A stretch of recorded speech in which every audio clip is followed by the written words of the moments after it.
I was staring at the blinking console, watching the clock crawl past 2 in the morning, when the line lit up. It was nothing unusual at first, just another call, but the second I pressed a headset to my ear, the static hit me. It wasn't the usual crackle you get from a bad connection. This was alive, thick, swallowing, like someone had bottled up the air from a thunderstorm and poured it straight into my ear. I froze, hand hovering over the microphone. My training told me to speak, to establish contact, but something inside me hesitated. The static wavered, almost like it was breathing. I could swear I heard a faint pattern beneath the noise. A rhythm, then a whisper, just a syllable. Hello. I jerked my head, half expecting someone to be behind me. Empty office.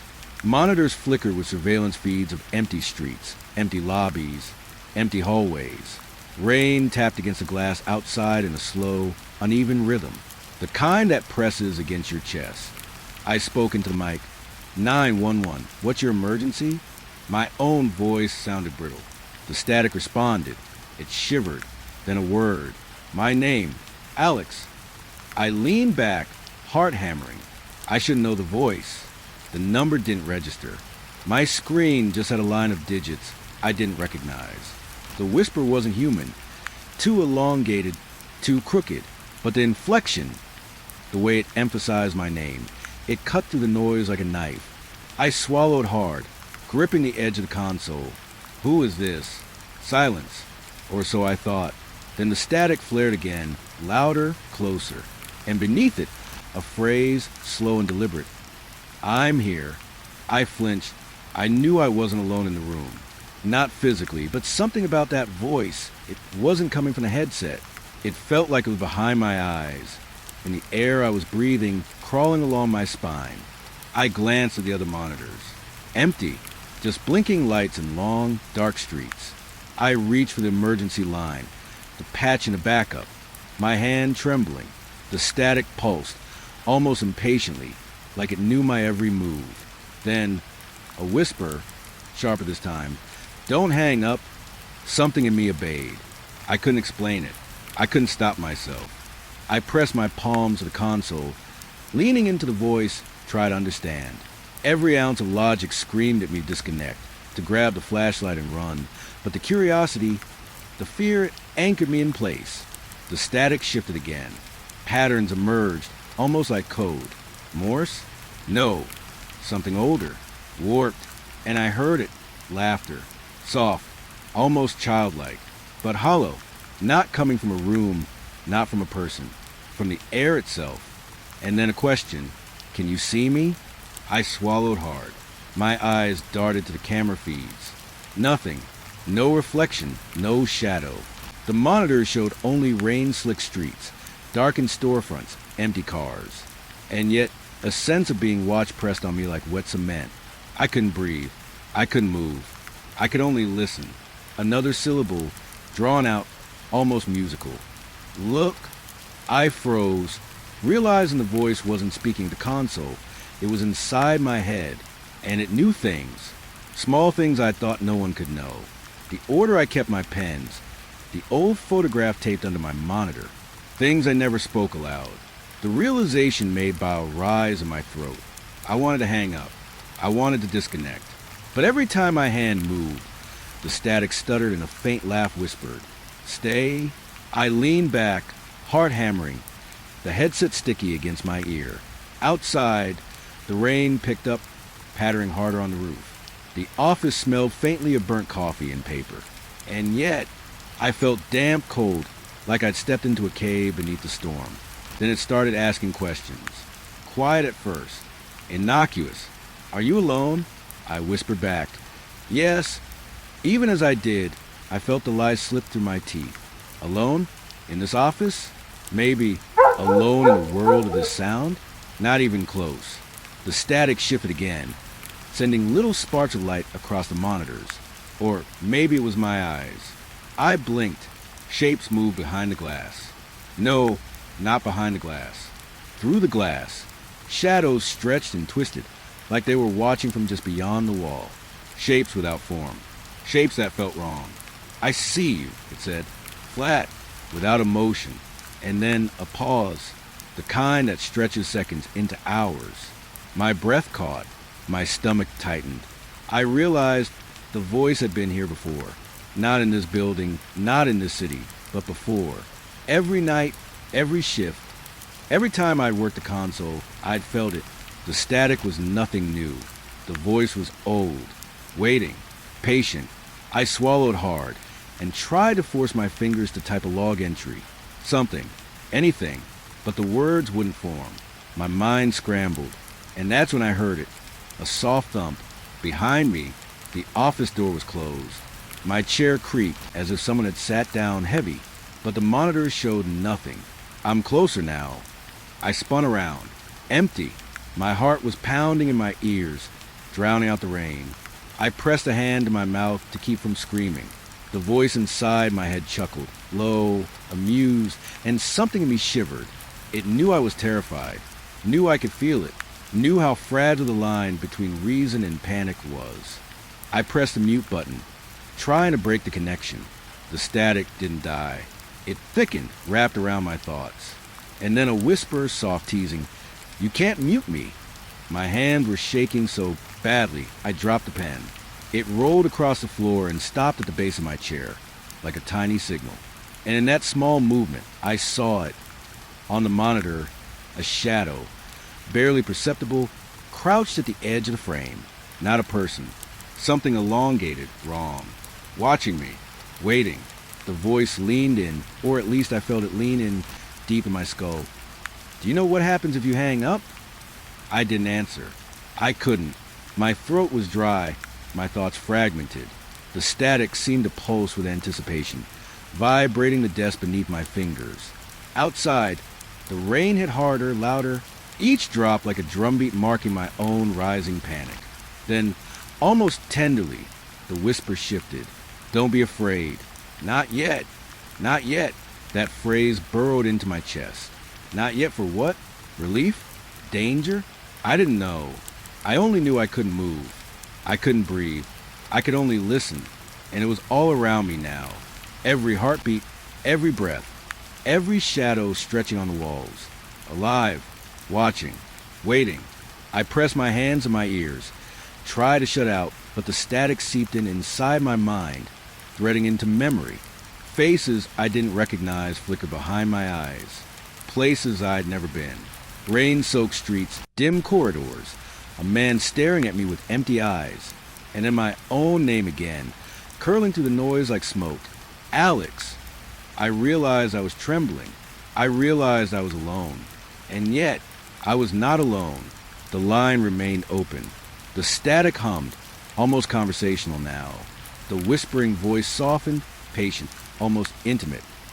"You'll hear me again." And I knew I would, even if I wanted to hang up, even if I wanted to run, even if the office, the monitors, the rain, everything outside this room vanished, I would hear it again. And deep down, part of me wanted to. The rain had started falling harder now, hammering against the building like it was trying to break through. I could hear it over the hum of the monitors, over the low buzz of the fluorescent lights. And somewhere in that endless tapping, in the rhythm of wet glass and metal, I began to hear voices. Not over the phone, though the headset still crackled, but in the space between the drops, small, trembling, almost hidden. At first, I thought it was my imagination. Exhaustion will do that to you. But the whispers were insistent, faint, like someone speaking from far down a dark alley, urgent but dissolving before I could catch the words. A syllable here, a sob there, and then, just as I reached for the headset, the sound disappeared, as if the air itself had swallowed it whole. I leaned back in my chair, staring at the blinking line. The static from the previous call had faded, leaving only a memory of pressure behind my ears, like the storm had pressed itself inside me. My fingers hovered over the console, tense, shaking, because I knew, I just knew. The whispers weren't random. They were calling to me. "Hello." My voice trembled, brittle in the empty office. No response. Just the rain, relentless, and then a soft scrape from the corridor outside. I froze. Nothing should have been moving. The building was empty. I was alone, and yet the sound resisted, weaving between the pitter-patter of the storm. curling around my ears like smoke. I leaned closer to the microphone. Is someone there? A pause, and then faintly a whisper, "Help, please." It made my stomach twist, the kind of cold that seeps in from your chest down into your bones. I could feel in my hands gripping the console, and the taut pull of my shoulders. I knew it wasn't coming from a phone line. I knew it was here, in the office, or just outside, or somewhere else entirely. I reached for the microphone, fingers shaking. The whisper came again, clearer, closer, urgent. "Please, don't leave me." I sat back, try to breathe, trying to think. Dispatcher training, right? Stay calm. Trace the line, confirm the caller's location, but there was nothing to trace. No number, no location, only the voices, dissolving into static before I could pin them down. Every time I leaned in, every time I tried to follow, they vanished, only to resurface in another corner of the office, in another angle of the storm's rhythm. The rain intensified, drumming like some impossible heartbeat. And then I realized something. The whispers weren't coming in just one layer. There were many, overlapping, entwined, some high, some low. It was as if the storm itself had gathered voices and was sending them through the air, past my ears, through my skull. And somewhere in a cacophony, I could make out distinct phrases, desperate, fractured. "Don't leave me. Find me. Can you hear me?" I pressed my palms against my ears, trying to shut it out. It didn't help. The words burrowed deeper, threading into memory, pulling at places I didn't know could be reached. I thought of my childhood, of nights alone, of the way shadows can feel like walls pressing in. I thought of things I had buried, things I hadn't thought of in years. The whispers were patient. They didn't demand. They only suggested, only reminded, only pressed. And then, amid the overlapping sounds, one voice sharpened, clearer, singular, human, pleading. I could almost see the shape of it in the rain, the outline of a figure crouched somewhere, waiting. It said, "I'm here, please." I wanted to trace it, to find it, but there was nothing to follow. The office was still. The monitors reflected only my own pale face and the dark streets outside. No figure, no movement, only the rain and the persistent, fading echo of the voice. I stood, gripping the edge of the desk, breathing hard. My gaze flicked between the monitors, the office walls, the shadowed corners. Every time I focused on one place, the sound shifted. It moved with me, around me, behind me. I felt it brush the back of my neck, and a shiver ran down my spine. I spun in my chair. Nothing. The whisper had gone again, dissolving into storm, leaving only a faint, trembling trace, like mist in the air. I sank back into the chair, trying to steady my heartbeat. The headset was heavy on my ears. I wanted to hang up, to shut it off, but I didn't. There was something in the persistence of the voices, something that twisted curiosity with fear. I couldn't stop listening. Who are you?" My voice was a whisper now, almost swallowed by the rain. The answer came, not to the phone, not clearly, but in fragments layered in static and wet air. "Lost? Don't leave? Fine." I felt the panic rise, a knot in my chest tightening. It was as if I were being pulled toward the sound, toward the impossible, toward something I didn't understand. The room felt smaller now, the air thick, heavy with wet cold. I could hear my own heartbeat, loud and erratic, matching the rhythm of the rain. And then, something new. A shadow flickered across the monitors. Not a person, not a figure I could recognize. A shape, fluid, twisting, like smoke caught in a light beam. It wasn't stationary. It moved just at the edge of the frame, vanishing whenever I turned my head fully to see it. I froze. The whispers shifted too, as if acknowledging it. Urgent now, faster. "Help, here now." I realized my breath was short, shallow. My hands were sweating, trembling on the keys. I wanted to reach out, to step toward the shadow, toward the sound, toward the voice. But my mind screamed, "Stay, stay, stay. Don't get too close." The curiosity warred with fear, and the tension wrapped itself around me, slow and unrelenting. Then a pause. The rain continued, but the whispers stopped. The silence was unbearable, heavy, almost alive. My chest tightened, and then a single sharp word. Alex. My heart nearly stopped. I looked around wildly. The office was empty. The monitors showed nothing. My own reflection stared back at me, pale, eyes wide, unblinking. And yet I knew it was near, just beyond perception, teasing me, testing me, waiting. I pressed the headset tighter to my ear, desperate to catch it again. What do you want? The reply came in a rush, frantic, almost panic. Don't leave. Please help me. It wasn't just a voice anymore. It was pressure, weight, cold, the sense that the room itself had shifted, contracted around me, and that every drop of rain outside carried fragments of it. I wanted to run. I wanted to disconnect, but I couldn't. Something deeper than fear held me there, a thread, taut, pulling me toward the unknown. And then, as suddenly as it had intensified, the voices faded, just whispers now, distant, dissolving into the storm. My ears rang, my chest heaved, my hands shook on the console, and yet, under the trembling, there was something else, a certainty. They would return. The whispers, the voice, the pleading. Something in the rain had found me, and it wasn't done. I sat back, staring at the monitors. The office felt impossibly still now. The storm outside rattled the windows, but the urgency, the pressure, the voices, they lingered in my mind, echoing, and in the corner of one monitor, I thought I saw it, a fleeting shape crouched, watching, gone the next second, leaving me with only the unanswered question. Who was I supposed to find? Where were they? And how could something so insistent, so alive, vanish before I could reach it? I didn't know, but I knew I'd be listening again. The rain fell harder, relentless, drowning the office in a steady, dripping tension. And somewhere in it, the whispers waited, patient, insistent, watching. And I had no choice but to hear them.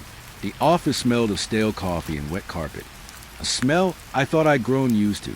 But that night, it was sharper, acrid in a way that made my stomach tighten. Something was off. I could feel it before I even looked at the monitors. The air felt heavy, thick, like it had weight I couldn't see. I reached for the headset, expecting routine static or another quiet night call. But the moment I pressed it to my ear, a hiss exploded in my skull. Not just static this time. Something else. Deep, wet, slow, breathing. I froze, pulse spiking. The line was empty, no numbers, no connection. But the sound, it was unmistakable. A slow, deliberate inhale and exhale, close, intimate, almost like it was in a room with me. I looked at the others' consoles. Their headsets were on, but everyone else was quiet, frozen, staring at their screens. Then the whisper started, soft, low, like the echo of someone breathing through the wires. One by one, I saw their eyes widen. One operator, Jenna, murmured under her breath, "Do you hear that?" I nodded, barely audible, gripping my chair. The sound grew sharper, closer, filling my head with rhythm and pressure. My fingers fumbled for the mute button. Nothing. The breathing followed me, inside the headset, outside, wrapping around my thoughts. Equipment started failing. Monitors flickered. Screens went black for seconds that stretched like minutes. Keyboards clicked on their own, cursor blinking erratically. The lights in the office dimmed, then surged, flicker, until I felt dizzy just from looking. The breathing over the line, though, it didn't pause. It stayed, patient teasing, watching. I pressed the console to trace the signal. Numbers flickered on the screen, coordinates, then nothing. "It's not coming from a phone," I said, voice breaking. "It's inside." Jenna shook her head. "No, it's here too." "Aye." Her words cut off as her headset hissed. The inhale-exhale sound blasted for a second, then stopped. Silence. The kind that presses against your eardrums and makes your heart beat loud enough to drown out everything else. I couldn't move. I could barely breathe. Every instinct screamed to get up, leave, run. But my legs wouldn't obey. The monitors blinked in unison, a rhythmic pulse, like a heartbeat in the room itself. And the breathing returned, slower now, deliberate, almost conversational. 1, 2, 3, pause, 1, 2, pause. It was counting, or marking time, or waiting. I glanced at the other operators. Their eyes were fixed, pale, haunted. No one spoke. The breathing over the lines, over their headsets, echoed across the room. It was everywhere, and I knew, deep in my chest, that the thing producing it wasn't human. Not fully. I leaned back, tried to catch my thoughts, and that's when the console flickered again. A face appeared on one screen for a split second. Pale, wet, featureless. Eyes hollow, mouth moving, but no sound. Just that gaze, impossible, staring through the glass, gone before I blinked. I rubbed my eyes. The monitor returned to normal, but the feeling stayed. Something had looked at me. Jenna whispered again, trembling.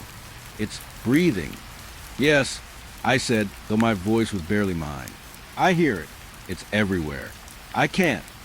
My words faltered as the office lights dimmed completely, leaving us bathed in the dull glow of monitors and the occasional flicker from the storm outside. The rain had become a drumbeat against the roof, a relentless pulse that matched the sound over the headsets. Breathing, close, waiting. I pressed buttons blindly, trying to reset the system.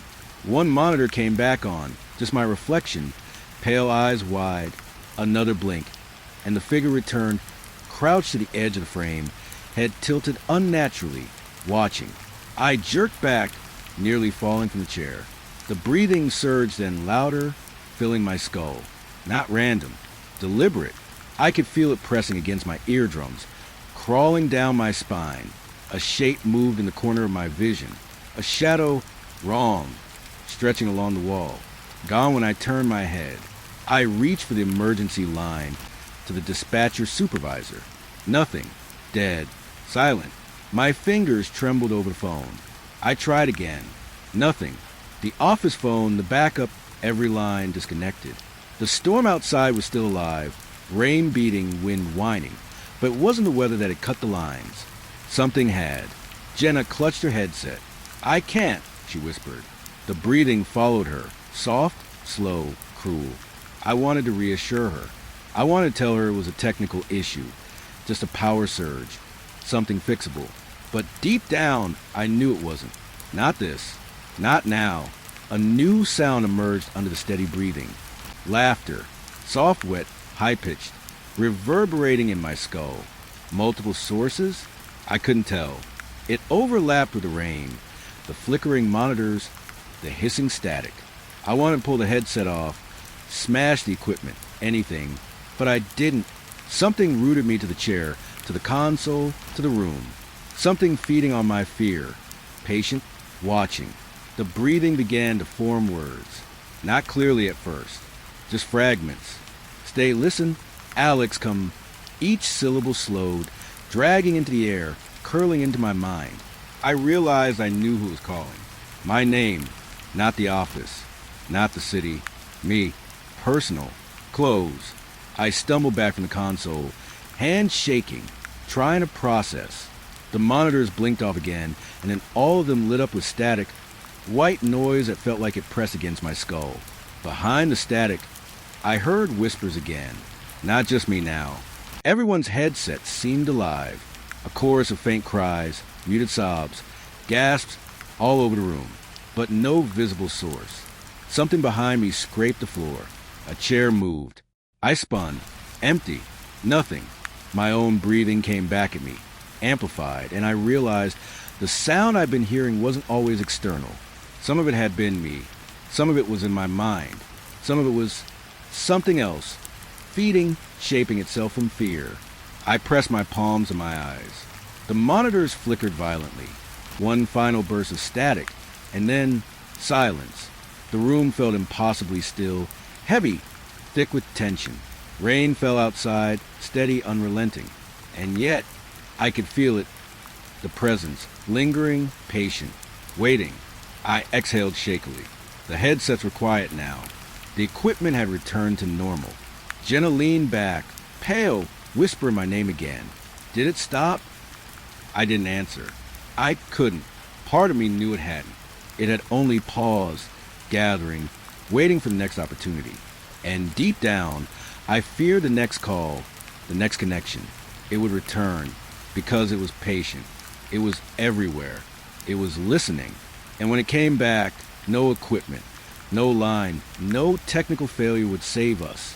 The storm outside had reached a steady, punishing rhythm, hammering the roof with relentless insistence. I couldn't tell if it was day or night anymore. The office lights flickered as if struggling against some invisible weight, and the rain painted every surface in shifting shadows. My chair felt heavier tonight, the air itself pressing down, thick with anticipation. I hadn't moved from it in hours, gripping the headset like it could anchor me to reality. And then it came. The call. Clear. Sharp. Not static. Not whispers. But one voice, crisp, insistent, almost intimate. Alex. I froze. My pulse surged so hard I could feel it behind my eyes. That name, my name, not just a call sign, not the office code for shift. It was personal. Too personal. It was a warning and a lure at the same time. I adjusted the headset, leaning closer. The voice came again, low, deliberate, as if it knew I was listening. Don't go near the monitors tonight. You'll see things that weren't meant for you. I swallowed hard, trying to steady my breath. My fingers tightened around the console, white-knuckled. The monitors were normal, empty, yet something in the tone, in the cadence of the words, made every hair on my body bristle. It wasn't just a warning. It was a threat, and somehow it was alive, knowing exactly what would scare me. Who is this? I managed to whisper. My voice sounded alien to my own ears. Thin, shaky, exposed. The voice didn't answer immediately. Just a pause, pregnant with meaning. The storm outside raged on, masking the subtle movement in the office. Shadows shifting at the edge of my vision, a low hum vibrating through the floor, as though the building itself had leaned in to listen. Then, a fragment of sound, almost playful, almost cruel. You've heard us before, but tonight it's different. Pay attention. My stomach dropped. Different how? I wanted to hang up, slam the console shut, run outside into the storm where I could at least see the rain and the lightning, some tangible, natural element. But my limbs didn't obey. I was tethered to the chair, tethered to the voice, tethered to the invisible presence that had been stalking us for hours.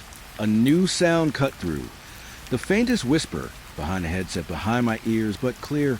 They're watching you. I jerked my head. Everyone else was frozen, staring at their monitors. Jenna's face was pale, her lips moving silently, mouthing words I couldn't hear. The others were the same, caught in some shared trance. My chest tightened, and I realized the voice wasn't just in my headset anymore. It was in the room, filling it, pressing against the walls, vibrating to the floor, through the monitors, through the storm. I leaned closer to the microphone, desperate, where, who? The voice returned, calm now, chillingly calm. Behind you, everywhere, but not here yet. You're safer now. Watch. I swung my head instinctively. The office looked normal. Furniture in place, monitors glowing. Yet something shifted in the corner of my vision. A shadow, elongated, crawling along the floor in possible angles, disappearing whenever I looked directly at it. My throat went dry. I pressed my hand to my chest, trying to calm the sudden panic that threatened to swallow me whole. Listen carefully, the voice whispered, not through the microphone now, but in the space between in my skull. The next call will not be like the others. You will see faces that aren't there, and they know you. They know your name. A shiver ran down my spine. I wanted to laugh, to tell myself it was a storm, exhaustion, some strange trick of lighting and shadow. But deep down I knew it wasn't. It was real, too real. I looked at the monitors, trying to anchor myself. One flickered, just one, and on it, for a split second I saw a figure, wet, pale, indistinct, crouched in the corner, staring directly at me. My stomach knotted. I blinked. Gone. Only the blank screen stared back, mocking, daring me to look again. The voice spoke once more, deliberate, commanding. Do not touch them. Do not try to reach them. Just listen. The urgency cut through me. My hands hovered over the keyboard. The monitor's pulse flickered, and then one by one, images appeared. Faces, everyone I knew distorted, wet, featureless, screaming silently. Their eyes were empty holes, their mouths moving without sound. The voice guided me through it, a thread in the chaos. They're not alive, but they want to be. I tried to look away. Couldn't. My gaze was pinned. The figures shifted, twisting impossibly, the wet sheen glistening under flickering fluorescent lights. And then silence. The monitors went black, all of them, and the headset went dead. Nothing, not a static, not a whisper, just silence. My chest heaved, my hands shook. I dared exhale, and the sound seemed to echo in the empty office, louder than the storm outside. I looked around. Everyone else was staring at their blank monitors, expressionless, drained. Jenna's lips quivered as she whispered, It stopped." I wanted to agree. I wanted to tell myself it was over, but something in the air told me otherwise. The voice had left a mark, a presence that lingered like a cold shadow pressed against my spine. It had warned me, guided me, and then disappeared, leaving me with more questions and answers. And then a faint, almost imperceptible sound returned, the softest breath coming from nowhere and everywhere at once. A reminder, a tether that it was still here, watching, waiting. I sank into my chair, exhausted, trembling. The storm outside had not let up, rain streaking the windows like wet glass tears. My reflection stared back at me in the monitor's dark screen, pale, wide-eyed, broken. And I knew the moment I turned off the headset, left the office, or even blinked, the voice would return. It always did. But the warning had been clear. Personal, specific, dangerous. Something was coming. Something it wanted me to see. Something that would not be so easily dismissed. I reached for the headset again, almost against my will. My fingers hovered, and I felt the pulse of the storm, the weight of the office, the invisible gaze of something that had learned my name. My stomach churned. My mind screamed to run. But I couldn't, because if I didn't listen, if I didn't pay attention, I had a sinking feeling I would never get another chance. A crack of lightning illuminated the office, shadows twisting and warping. The monitors flickered once more, a brief static storm, and in that moment, I thought I saw the figure again, crouched in the corner, staring through the glass. Gone in the next heartbeat. I leaned back in my chair, heart hammering. The headset was silent, the monitors blank, and yet the presence remained, a whispering pressure in the air in my mind, echoing faintly. "You've heard us, but you don't yet understand. Listen, always listen." And then nothing. Silence, heavy, oppressive, leaving me stranded in the storm, tethered to the office, to the unseen, to the voice that knew me, warned me, and disappeared just long enough to leave a question hanging. What was coming next? And would I be ready when it returned? I didn't know. I couldn't know. But deep in my chest, a cold certainty settled. It was patient. It was relentless. And it was waiting for the moment I thought I was safe to strike again. The rain continued, steady, endless, masking the whisper that lingered just behind my ears, just out of reach, promising the next revelation and the next terror to come. The cruiser's engine hummed beneath me, steady, familiar, but tonight it sounded hollow, like it was echoing into some empty cavity instead of the street. I gripped the wheel tighter, knuckles whitening, and tried to tell myself it was just nerves. Rookie nerves, my first solo night shift in this quiet suburban stretch. Empty streets, neat lawns, shuttered windows. Too quiet. The radio crackled, a distant hum of life from dispatch. But even that sounded muted, as if filtered through layers of distance. I rolled past the usual houses, the streetlights slicing long shadows across the asphalt. Every yard looked the same, every mailbox identical. And yet, I couldn't shake the feeling that someone or something was watching me from behind those drawn curtains. I flicked the wipers on. Rain was coming, light at first, scattering in the beams of the headlights. Each drop seemed to magnify the silence. The sound of the tires on wet pavement was loud, too loud. Every squeak, every hiss echoed like I was alone on a planet, not just a suburban cul-de-sac. I turned onto Maple Street, a dead-end line with towering oaks. Their branches scratched at the windshield, scratching out shadows that moved with the rhythm of the car. I shivered, adjusting the heater, telling myself it was just a chill.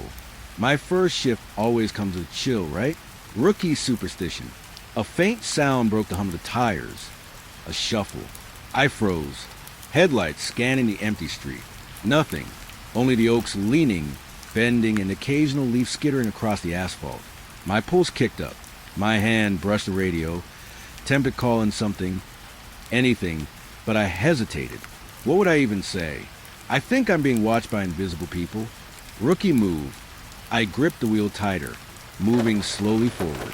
Then, at the very end of the cul-de-sac, I saw it. A shadow crouched low near a mailbox. I slammed the brakes, tires skidding on the slick road, heart hammering, breath shallow. The shadow didn't move like a person, didn't breathe like a person, just crouched, still staring. I fumbled for the spotlight, flipping the switch.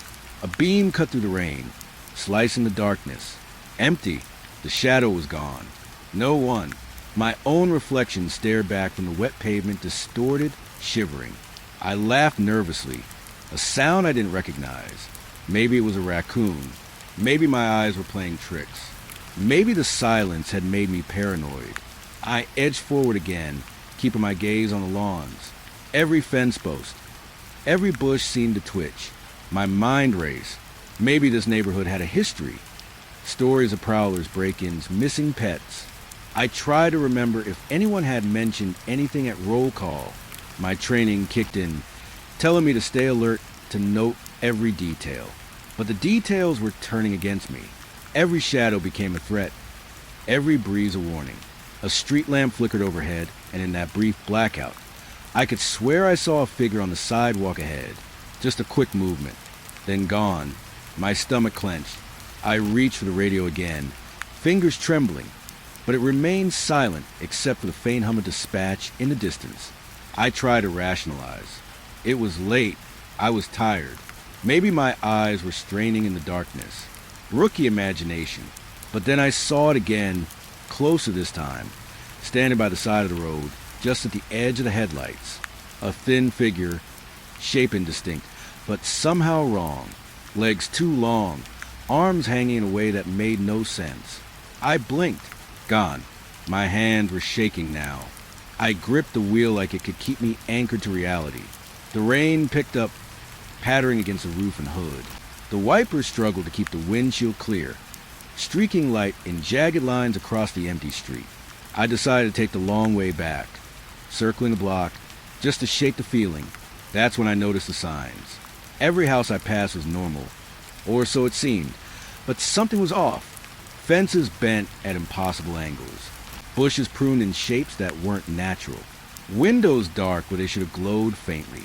It wasn't decay. It was deliberate. Someone had arranged the neighborhood to look wrong. The radio crackled suddenly, a static whisper, just barely audible. My name, my badge number, a fragment of a voice warped, like it had traveled through layers of metal and wires.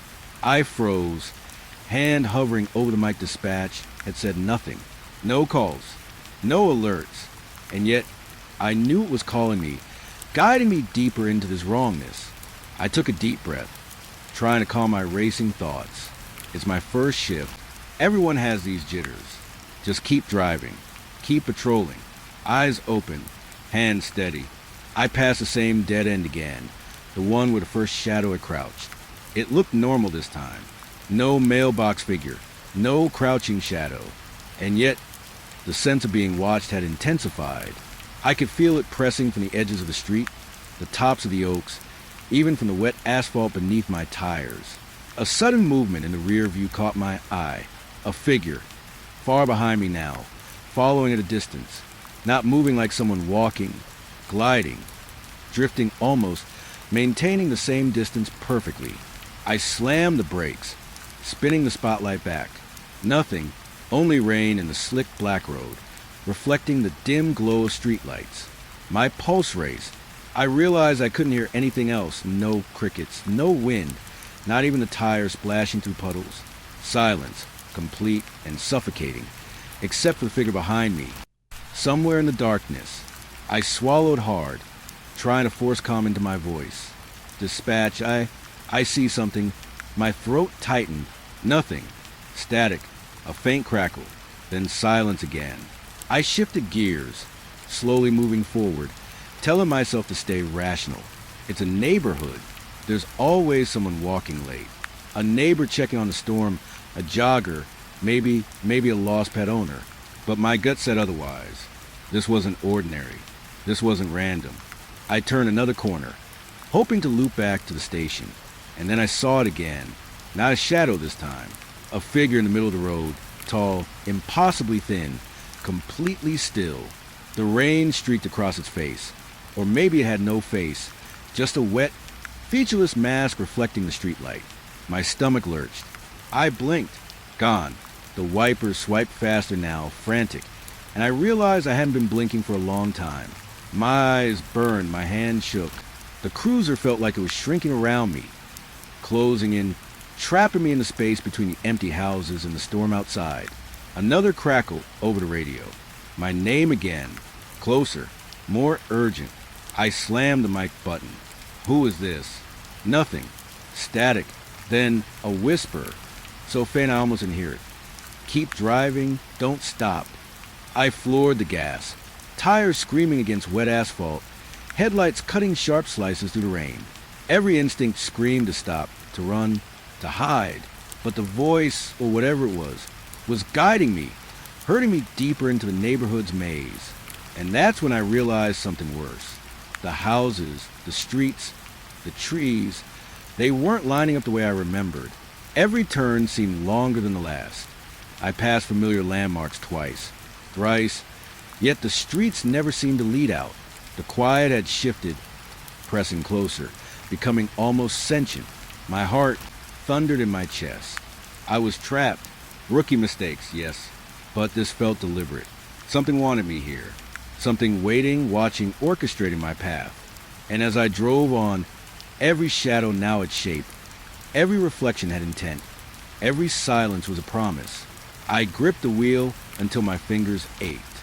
Rain lashed the windshield, headlights cutting through the mist, and I realized the streetlights were flickering in time with my heartbeat.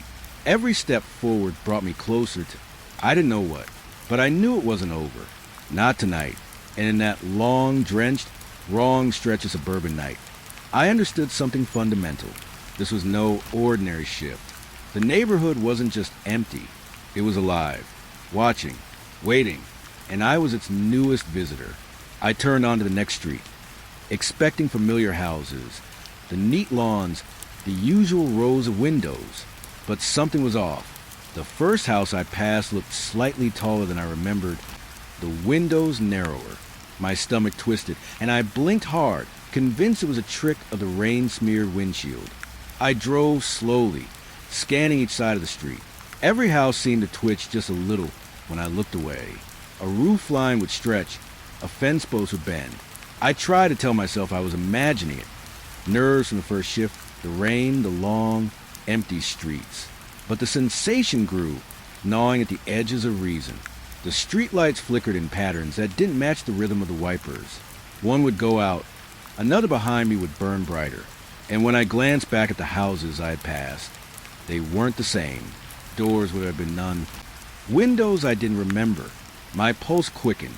I tried to turn onto a cross street, hoping to loop back, but the map in my mind no longer matched reality.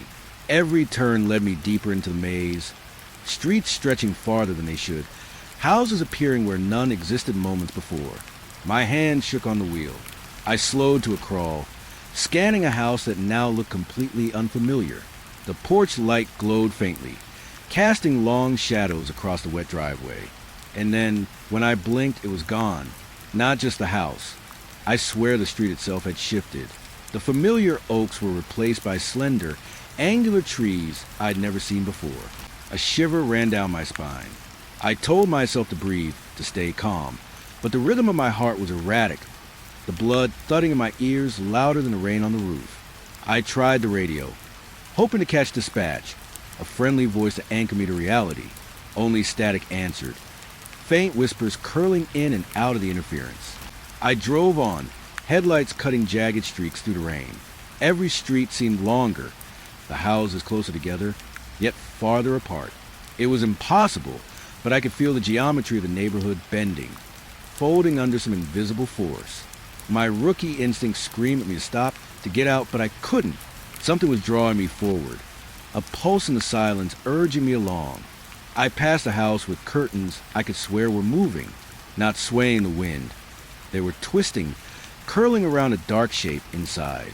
I squinted, leaning forward, and when I looked again, nothing, just glass, just light, just an empty room staring back. My throat went dry. Then I saw a figure at the edge of the road ahead, standing perfectly still. It was thin, too tall, its shape blurred as if the rain distorted it. My headlights washed over for a brief second, and in that second, I thought I saw it stretch, elongate almost unnaturally before recoiling when I blinked. I slammed the brakes, tires screeching. When I looked again, nothing. I gripped the wheel tighter, eyes darting, mind racing. I tried to follow the street markings, the familiar curbs, the manhole covers, anything that could anchor me, but the pattern was gone. Streets looped back on themselves. Houses appeared and vanished in my peripheral vision. I felt the ground shifting beneath me, the neighborhood breathing in ways it shouldn't. My mind clawed for logic. Maybe I had missed a turn, maybe my GPS was off, but even that would not explain the whispers I thought I heard just below the static, voices that seemed almost human, calling my name, urging me forward. I froze, straining to hear. There, faintly, behind hum of tires and rain. My name again, soft, intimate, chilling. I forced myself to breathe, to focus. I scanned the sidewalks, the lawns, every mailbox. A shadow flickered, but it didn't match the shape of any person. It seemed too fluid, stretching and compressing like liquid in the rain. I blinked and it disappeared. My heartbeat pounded in my ears, drowning out the world, leaving only the rain, the shifting houses, and the impossible geometry of the streets. I tried the radio again. This time, a faint voice broke through, rasping, urgent. Don't turn. The words were fragmented, distorted, like someone speaking underwater. I froze mid-turn, knuckles white on the wheel, heart threatening to burst. The voice faded, leaving static and whispers curling just at the edge of hearing. I turned a corner, desperate for familiarity, and the street changed completely. A house that had been on my left was now on the right. Trees that had been oak were now spindly, black against the rain-soaked sky. The streetlights overhead twisted slightly with each blink, burning white, then yellow, then dark again. I couldn't trust my senses anymore. I passed a window where I could swear I saw my own reflection, but wrong. The eyes staring back were darker, hollow, watching me. I jerked the wheel, spinning past, only to glance back and see nothing. Empty street, empty house. Yet I felt the eyes, the presence, following. The whispers grew louder, circling in and out, calling names I didn't recognize, some familiar, some not. Keep going, don't stop, don't look. I gritted my teeth, gripping the wheel until my hands hurt. Rain streaked down the windshield, a curtain between me and reality, but also highlighting shapes that shouldn't exist. Corners sharp where none should be, shadows bending at unnatural angles. Then I saw a light flicker in the distance. A street lamp? A porch? Hard to tell. My instinct screamed to approach, to see something tangible, something real. I drove toward it cautiously, every nerve taut, every sense straining. The light pulsed as I got closer, and then, in a blink, it vanished. The street was empty, unlit, alien. I slowed to a crawl, my mind spinning. The houses no longer followed any pattern. Streets looped impossibly, some ending abruptly, others leading me back to where I started. I was trapped, a rookie alone in a neighborhood that refused to stay still, that refused to be understood. Another whisper curled from the static, soft, almost intimate. You can't leave, not yet. My hand shook violently on the wheel. I tried to speak, to call dispatch, to ground myself, but my voice caught in my throat. The rain pounded harder, drums against the roof, against the windshield, drowning out my rational thought. I glanced in the rearview mirror. The road behind me was now lined with houses I had never seen before, dark, angular, looming. Shadows pulled at their edges. Something moved there, slow, deliberate, just at the edge of vision. I blinked. Nothing. And yet, the feeling of being followed intensified, pressing down on me, heavy, suffocating. I tried to retrace my path, to find something familiar, anything recognizable. But every street I turned down changed while I looked away. And when I looked back, the landmarks had shifted. The neighborhood wasn't just unfamiliar.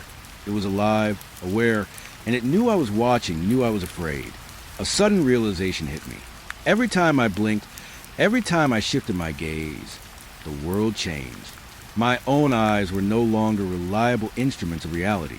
The streets, the houses, the lights, they were all in motion, rearranging themselves while I tried to comprehend. And in that motion, I felt the pull, something at the center of this shifting maze, something waiting. I gripped the wheel, sweat running down my temple, rain streaking the glass, and understood one simple truth. I wasn't lost because I had taken a wrong turn. I was lost because the neighborhood didn't exist as it should. It had rules I didn't know, geometry I couldn't grasp, and a will I couldn't fight. The whispers returned, louder now, echoing, fragmented. Not, yet wait follow, I had no choice. My pulse racing, fingers gripping the wheel until they ached. I followed. Every instinct screamed to stop, to flee. But where? There was no exit, only the streets, the shifting houses, and the rain that had shapes I could not name. And as I drove, heart hammering, rain blurring the world, I realized the truth of it all. I was not patrolling the neighborhood. The neighborhood was patrolling me. I hit another stretch of road that should have been familiar, but the asphalt glistened wet and endless under the dull glow of flickering streetlights. The houses leaned like they were watching, windows dark, but full of shadowed shapes that twitched just out of focus. And then I heard it. Soft at first, almost drowned in the rain. The faint sound of a child crying. I froze, hand tightening on the wheel. It wasn't the normal muffled cry of a baby or the distant sob of a neighborhood child. It was high-pitched, echoing, distorted by the rain and the curves of the street, bouncing between houses in ways that made no sense. I strained to listen, my heart hammering. Each wail drew my eyes down another alley, around another bend. But when I tried to follow it, it moved farther away, impossible to trace. The radio crackled suddenly, a brief burst of static cutting through the night. And for a second, I thought I heard whispers mixed with the crying, like words trapped beneath the surface. I twisted the dial, hoping to catch some signal, some reassurance. But there was only white noise, punctuated by the ghostly echoes of whatever it was. I drove slowly, trying to pinpoint the source. The cry was soft, pleading, but somehow urgent, insistent. And then I noticed a pattern, or maybe it was a trick of my mind. The sound seemed to shift as I blinked, changing direction, coming from different houses each time I thought I had found it. A row of homes that should have been empty suddenly throbbed with the sound, each cry sharper than the last. I pulled over, rain splattering the hood, and pressed my hands to my face. The silence of the neighborhood was suffocating when the crying paused for a heartbeat, only to return louder, closer, yet still impossible to locate. My instinct screamed at me to call dispatch, to report something, anything, but the line was dead, the radio static mocking me with faint, unintelligible noises. The wails intensified, layering over each other as if multiple sources had sprung up overnight. A child's voice here, another there, overlapping in impossible harmony. I blinked, and the houses seemed to shift subtly with each cry, windows stretching taller, porches bending slightly toward the street, like the neighborhood itself was leaning in to listen. My stomach churned. I tried to reason. Maybe kids were playing a prank, lost somewhere, scared by the storm. Maybe it was my imagination after hours of driving through empty streets. But deep down, I knew it wasn't a game. There was something in the tone, in the pauses, in the way the cries bounced around the rain-soaked roads that wasn't human, or at least not living. I reached for the door lock, thinking maybe stepping outside would give me perspective. My boots hit puddles, water splashing up around my ankles, cold and sharp. The cries warped with the movement, stretching longer and thinner, twisting into something almost animal. Shadows pooled under streetlights in impossible shapes, bending toward me, slinking across the pavement with silent intention. I took a step back into the car, heart hammering. My hands shook, fingers slick on the wheel. The cries didn't stop. They didn't ebb. And then came a new sound layer beneath them, a low, rasping breathing, slow and deliberate, echoing from every direction at once. I glanced around, eyes wide, but no one was there. The street was empty. Blinking felt dangerous. Every time I blinked, the cries shifted closer. A child's voice shrieked out behind me. And when I turned, the alley was empty. The shadows under the porch twisted, moving in impossible ways, like they had their own rhythm. My mind spun, trying to hold on to reality, but the neighborhood was no longer real. Not entirely. It had rules I didn't understand, geometry that bent when I looked away, and voices that waited for me to blink. I started driving again, slow, cautious, following a sound that always seemed just out of reach. The street stretched longer than it should have, houses leaning inward, as if the neighborhood itself were hurting me, corralling me towards something unseen. My radio crackled again, faint, almost pleading. Words? Or more static, pretending to be words? I couldn't tell, but the tone matched the cries. Desperate, warning, haunting. A streetlight flickered overhead, casting jagged shadows across the wet pavement. In that light, I saw it. Tiny hands pressed a window, faces pale and hollow, eyes too dark. I slammed the brakes, heart leaping.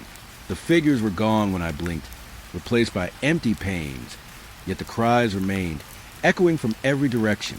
My breath came in ragged bursts, fogging the glass. I forced myself to move, to keep going, though the urge to flee, to abandon the patrol, was overwhelming. Each intersection was a trap. Each corner I rounded led to a different arrangement of houses, walls shifting, doors appearing and disappearing. The cries adapted, twisting to my movement, keeping me off balance, disoriented. I could not locate them, could not silence them, could not escape. Rain pelted the windshield harder, drumming a relentless rhythm, as if in sync with my pounding heart. Shadows pooled beneath the trees, stretching long and thin, and then a new voice rose above the others, clear and familiar in a way that made my stomach knot. It wasn't a child this time. It was something older whispering my name. Urgent warning. You're not ready. I slammed the brakes again.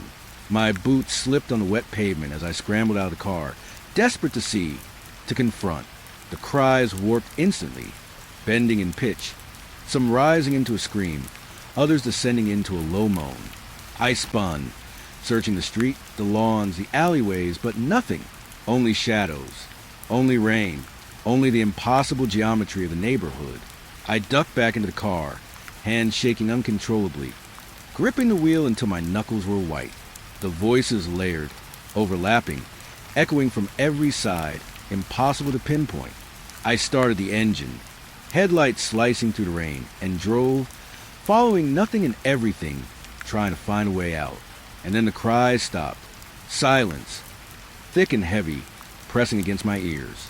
I blinked, unsure if it was a relief or a prelude. A single figure appeared far down the street, a child standing perfectly still under a flickering street lamp. I slowed, hard in my throat, but as I blinked, the figure was gone. Only wet asphalt stretched ahead, houses aligned impossibly, shadows pooling in corners. The whispers returned, faint, distant, almost apologetic. Or was it a warning? I couldn't tell. The rain poured harder, obscuring shapes, washing the street clean, yet I could still feel it. The eyes behind the windows, the presence moving just out of view, watching, waiting. I pressed on, moving through the twisted neighborhood, following sounds that led nowhere, looping streets that defied logic, and I realized something I didn't want to admit. I wasn't chasing the cries. They were leading me towards something that waited at the center of this impossible maze, patient, unseen, and aware of every blink, every breath. The neighborhood had claimed its own rules, and I was trapped inside them. And somewhere ahead, something new had me. Rain-slicked streets reflected the streetlights in fractured shards. Every puddle a mirror for shadows I didn't want to see. That's when I noticed it, black, silent, a van tailing me. At first, I thought it was coincidence. Late night traffic, a neighbor running errands, something mundane.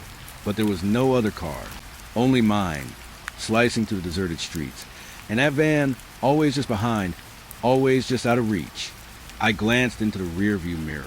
Nothing, just a blur of wet asphalt. My pulse tightened. I looked forward, willing myself not to panic. But when I checked again, gone. The street was empty. My stomach turned. Maybe I'd imagined it. A trick of exhaustion, the rain, the shadows. But the feeling of being watched didn't leave. It pressed against me from behind, unseen and patient. Every time I dared to glance back, the van vanished. I couldn't catch it. And every time I looked away, it reappeared, looming just out of the corner of my vision. Tires silent, headlights off, waiting. My hands gripped the wheel too tight, knuckles whitening. The city, or this twisted version of it, was conspiring against me. It had rules, and I was fumbling blindly inside them. I turned a corner sharply, heart hammering, hoping to lose it. The van stayed behind me, following my every swerve, vanishing only when I dared confirm its presence. I tried speed, gunning the engine through empty intersections, but the streets stretched farther than they should have. Curves that should have ended simply bent further, alleys elongated, houses shifting. I realized I wasn't driving through a neighborhood anymore. I was driving through a trap. The radio crackled to life, static sharp and cutting. A whisper of a voice, low, urgent, slid through the speakers, blending with the rhythm of rain on the roof. My name. I spun, twisting to see the source, but there was nothing inside the car. The van was gone in that moment, replaced by silence, but I could feel it lurking, patient. I forced myself to breathe, to focus, eyes darting, scanning every shadow, every flickering streetlight. It became a game of glimpses. Glance back, van gone. Look forward, its presence heavy in my mind. Turn, van is there, black and hulking. Following, I tried every trick I could think of, weaving, slowing, speeding, looping, but nothing worked. The van didn't need the rules of the road. It didn't follow logic. Only me, only my fear. At one intersection, I stopped. Rain poured off the hood in rivulets. I pressed my forehead to the wheel, staring at the wet reflections of the streetlights. The van appeared again, just a block behind, perfectly still. I blinked and it vanished. I dared a slow glance over my shoulder. Nothing, only darkness, dripping with rain. My chest burned. Something wasn't just following me. It was learning me, predicting me, waiting for the exact moment. I let my guard down. I tried call dispatch. Phone dead. Radio dead. Nothing but the sound of rain and the occasional hiss of tires on wet asphalt. The van was patient. I wasn't running from a car. I was running from the impossible, from something that bent reality to its will. I took a side street, hoping to shake it, and caught movement in the corner of my eye. A shadow flit across the driveway.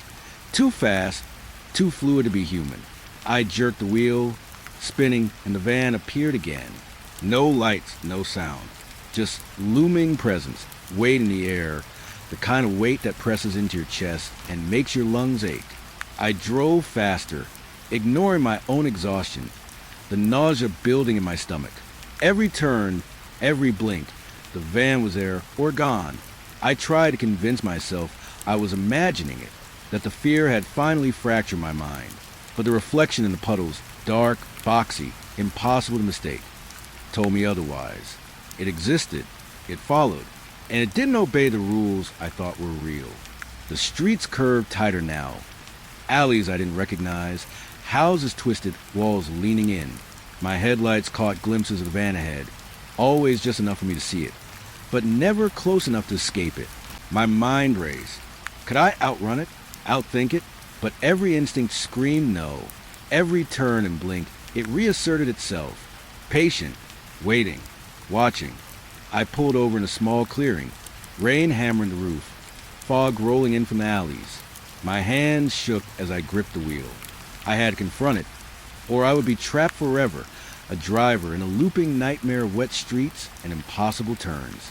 Slowly, I turned to glance back, daring the van to exist, and it was there, closer than ever, black and hulking, like the shadows themselves had coalesced into something with intent. I blinked and it vanished. A sound rose from the radio, low, rasping, breath that wasn't mine. It whispered, unmistakable, "Don't look, don't blink." My stomach sank. My eyes darted. My hands trembled. The van was patient. It waited for me to break the rules. And I knew, deep down, the rules weren't mind control.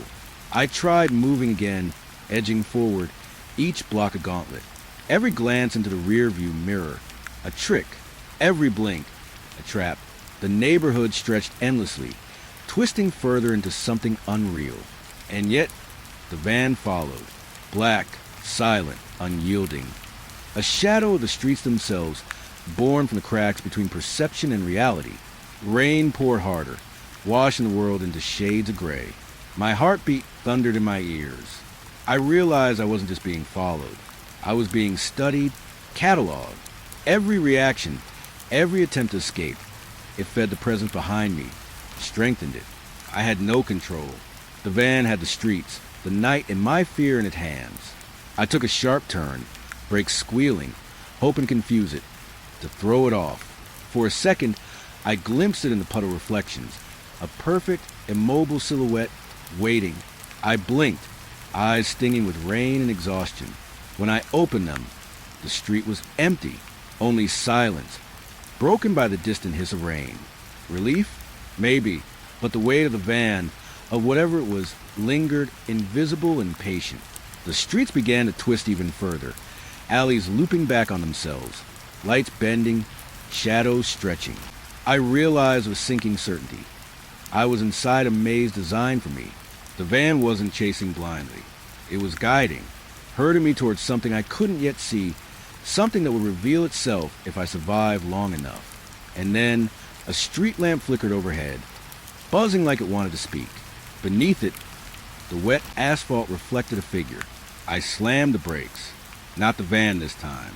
A child, or the shape of one, standing motionless, staring. I blinked, and it was gone. Only the van remained, far behind, silent, black, unrelenting. I gripped the wheel, knuckles white, and knew this wasn't over. The van wasn't a vehicle. It was an idea, a presence, a force that existed just outside the rules of perception, tracking me, studying me, ready to react to the smallest mistake. And somewhere in the shifting neighborhood, it waited for me to falter, to blink, to look, to lose myself completely. The rain fell heavier. The van vanished again, but the shadow lingered in my mind. I drove on, the streets stretching, twisting, reshaping. Every reflection in the puddles, every stretch of asphalt, every curve of the street, haunted by what I could not see but could feel. It followed, it observed, and I realized there was no escaping it. Not tonight, not ever, if I didn't discover the rules it had written. The first time I noticed the GPS flicker, I thought it was a glitch. Just rain, interference, some technical hiccup. But when the arrow stopped moving, suspended in the middle of a darkened street, I realized this wasn't ordinary. Every turn I took should have been recorded, every block mapped. But the screen stayed stubbornly still, mocking me, reflecting nothing but my own tense face. I tried the radio next, flipping through channels, hoping for a voice. Any voice. Static, sharp, loud, snapping like it wanted to cut through my skull. No chatter from dispatch, no other cars, only the hiss and pop of dead air, occasionally broken by something like a whisper. My name, faint, barely audible, curling out of static like smoke. The streets themselves had changed again. Houses I thought I recognized, where the mailboxes were familiar. The paint worn in just the right way, shifted when I looked away. When I blinked, corners stretched, fences leaned at impossible angles. Trees appeared where none had been, casting long shadows that didn't align with the light. I gripped the wheel, knuckles aching, heart hammering. But no matter where I looked, nothing made sense. I tried retracing my route. Left, right, loops I was certain would bring me back to familiar streets. But the roads twisted back on themselves, alleys appearing where there had been none, intersections vanishing like a trick of the mind. I realized, with a cold sinking in my stomach, I wasn't lost in the city. I was lost in a neighborhood that might not even exist. Every reflection in the wet asphalt was a lie. Street lights flickered in patterns that didn't match the roads. Puddles reflected houses that weren't there. And the van, I felt it again, patient, waiting in the periphery. I dared to glance back. Nothing. Blinked. Something moved just behind a tree. I wanted to scream, but the sound caught in my throat, muffled by the rain and the impossible silence of the streets. The idea struck me like a punch. Maybe this place never existed. Maybe it had never existed for anyone but me. A mirage, a corridor of memories turned real. Every house, every mailbox, every shadow was arranged to trap me, to teach me rules I didn't understand. I tried to convince myself it was exhaustion, too many long nights, the creeping fear getting under my skin. But logic had stopped working when the van started bending the streets. I stopped the car in the middle of what should have been an intersection. Rain hammered the hood, bouncing off the roof, filling the silence with a rhythm that made my pulse feel slow, deliberate. I looked around. Houses leaned in at impossible angles, streets curling like ribbons around nothing. The GPS remained blank, stubbornly suspended, the radio hissed static, and somewhere in the corner of my mind, I could feel eyes, something patient, waiting. I tried to step out, to walk, to see if the streets would obey physical rules. But each time I did, the ground seemed to shift beneath me. A sidewalk stretched, a fence curved, and the van, always behind, always just out of reach, loomed in the distance, unmoving, silent, impossible. It wasn't just following me anymore. It was guiding me, herding me towards something I couldn't yet see. I tried the phone again. Dead. Not low battery, not disconnected. Dead. No signal, no service, nothing. I realized then, every link to the world I knew had been severed. The neighborhood had rewritten itself into a private map designed for me alone. Every attempt to escape, to call for help, to navigate, it was feeding the presence, teaching how I reacted, how I panicked. Shadows stretched unnaturally under the streetlights. Shapes flitted at the edge of my vision. Children maybe, or not children at all. I couldn't tell. One moment of reflection and a puddle suggested movement.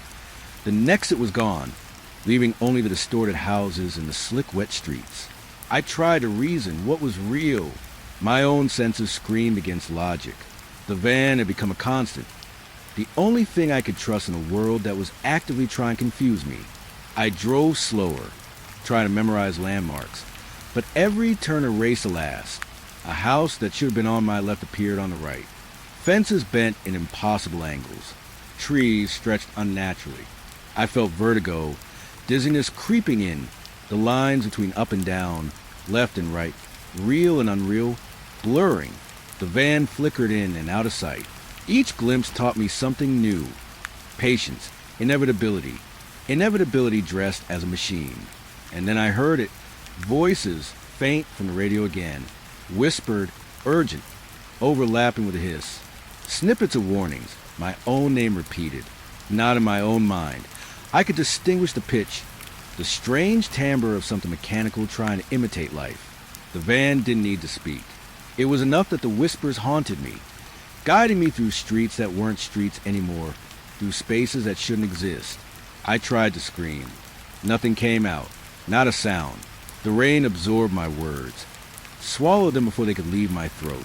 I realized then that the van, the streets, the shifting houses, they were teaching me rules I couldn't name. The radio, the GPS, the phone, they weren't failing by accident. They were severing my connection to reality. So I could only exist within their grid. A street lamp flickered, catching a wet reflection that made my stomach drop. Another street had appeared. One I didn't remember taking. Wet asphalt curling impossibly into darkness. I saw the van there, black, silent, looming just at the edge of perception. And for a second I understood it wasn't chasing me. It wasn't just following. It was waiting, shaping me, observing, testing. And I didn't know what the test was or how to pass it. I kept moving, every turn more desperate than the last. The van moved as I did, synchronizing with my fear, vanishing only when I forced myself to see it, always returning when I blinked. The reflection in the puddles. Houses I didn't recognize, trees bending, impossible shadows, was all that reassured me that I was still alive. But alive in what sense? Alive in a place that might never have existed? I realized I couldn't stop driving. Every pause, every hesitation, every attempt to rationalize made the streets warp faster. The van appears sooner. The whispers grow louder. Exhaustion clawed at me. Rain plastered my hair to my forehead. The grid around me was alive, conscious. The labyrinth craft would consume me if I slowed. At one bend, the asphalt split like a ribbon. A house appeared in the distance, familiar, or maybe imagined. I could feel the van waiting behind it, hidden, patient. I drove toward it, trying to force recognition, to anchor myself. But the closer I got, the more distorted the surroundings became. Reflections and puddles betrayed impossible geometry. Streetlights leaned like towers about to collapse. The van waited just outside my peripheral vision, teaching me, observing me, keeping the rules I didn't yet know. I didn't know how long I drove. Minutes? Hours? Time had lost meaning here. Every corner turned into another. Every blink warped reality further. The grid wasn't a map. It was a living trap, and I was a subject. My own fear guided it. My hesitation empowered it, and every glimpse of the van reminded me I was never alone, even if nothing else existed. Then, in a brief pause between raindrops, I saw it. Houses aligned just so, puddles reflecting a single street lamp that didn't exist anywhere else. And the van, black, hulking, patient, stopped. Not moving, not chasing, just waiting. I realized it was showing me something. A way out, or a deeper trap. I didn't know. And that realization was enough to make me drive faster. Faster into the impossible streets. Deeper into the grid that might not exist at all. The GPS stayed blank. The radio spat static. My phone remained dead. And still, the van followed. Unseen yet undeniable. A shadow in a world that had forgotten all rules. I understood then that the only way to survive wasn't speed or logic or even courage. It was awareness. Knowing I was being observed, watched, measured, molded, and hoping that awareness was enough to navigate a place that might never have existed, except to trap me, alone, in the rain. Rain hammered against the windshield, drumming like a warning. I had been driving for hours, tired and soaked, trying to meet deadlines that didn't care about storms. The GPS blinked and flickered like it had had enough of me, recalculating, as if it didn't want me to go anywhere. I took a shortcut, just a few streets off the main road, and immediately felt it. The air changed.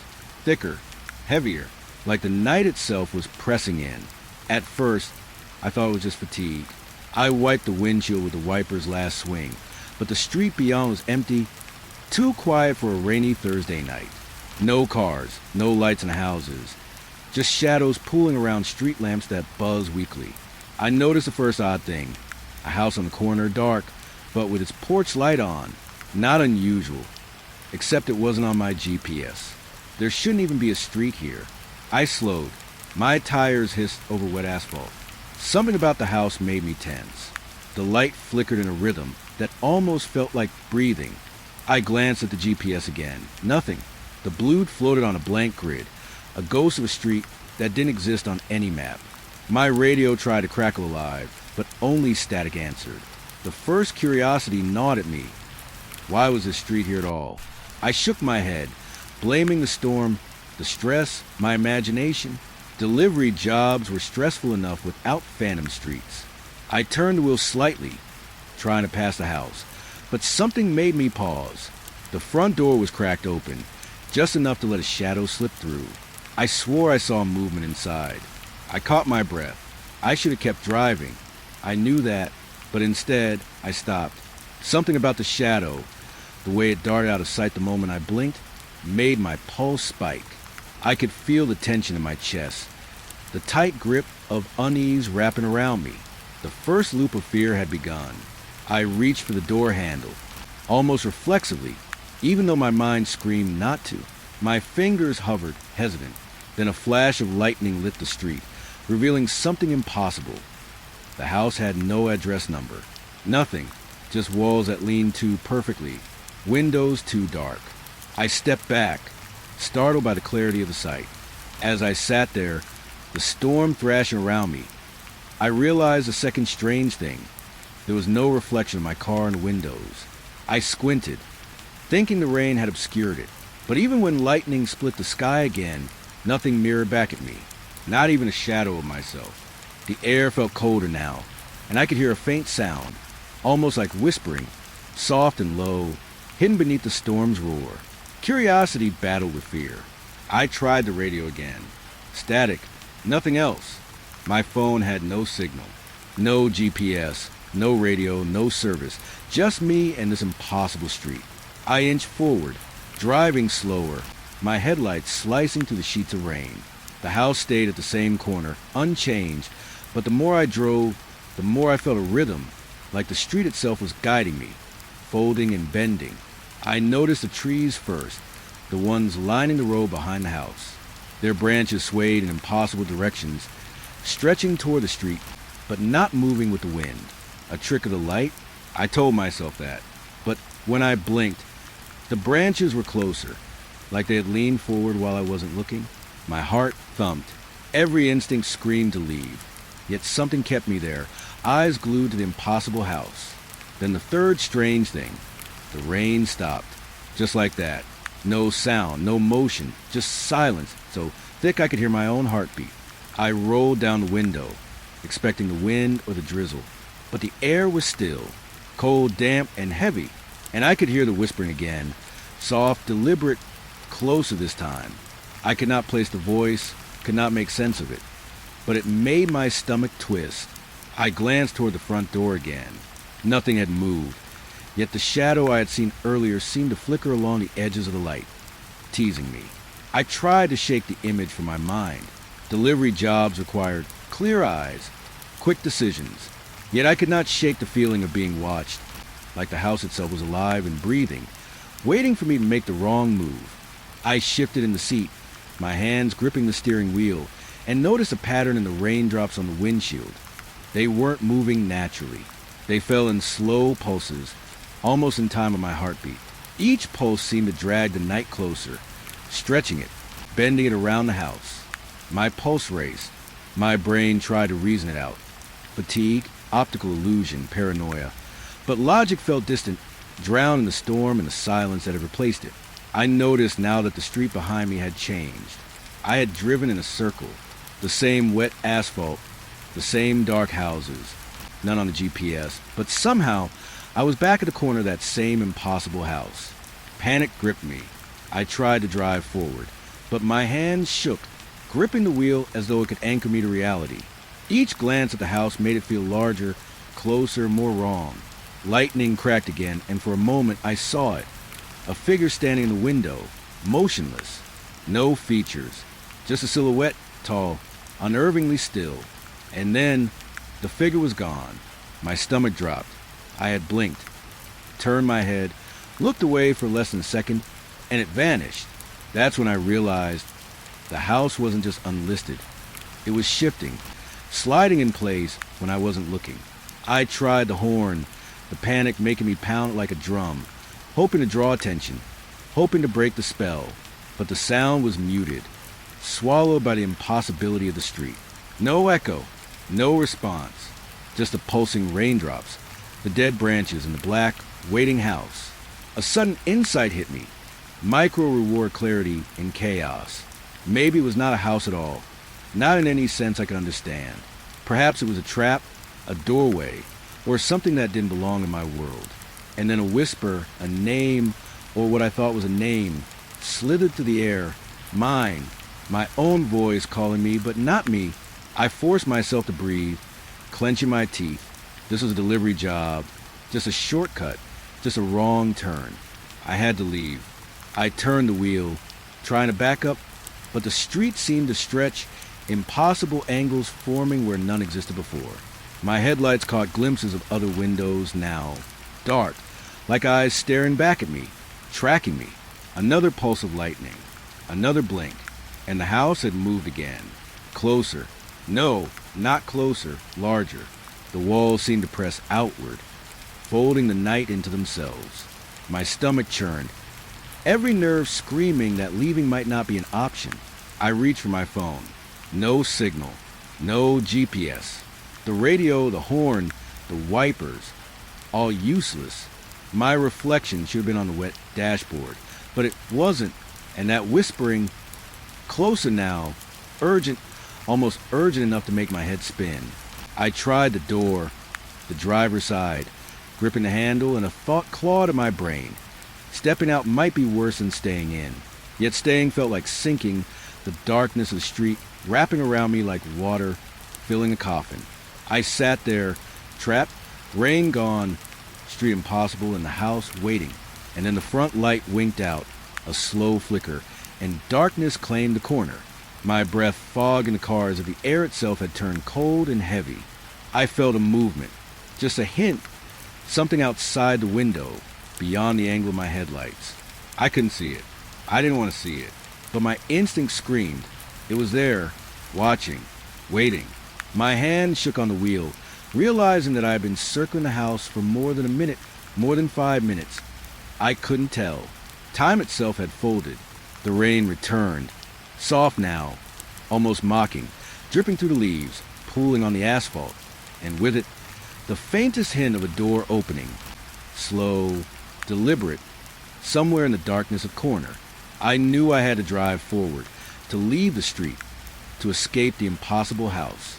But every instinct screamed against it, and my eyes kept snapping to the empty windows, to the darkened shape of walls that shouldn't exist, to the pulsing shadow that seemed alive. And then I noticed it.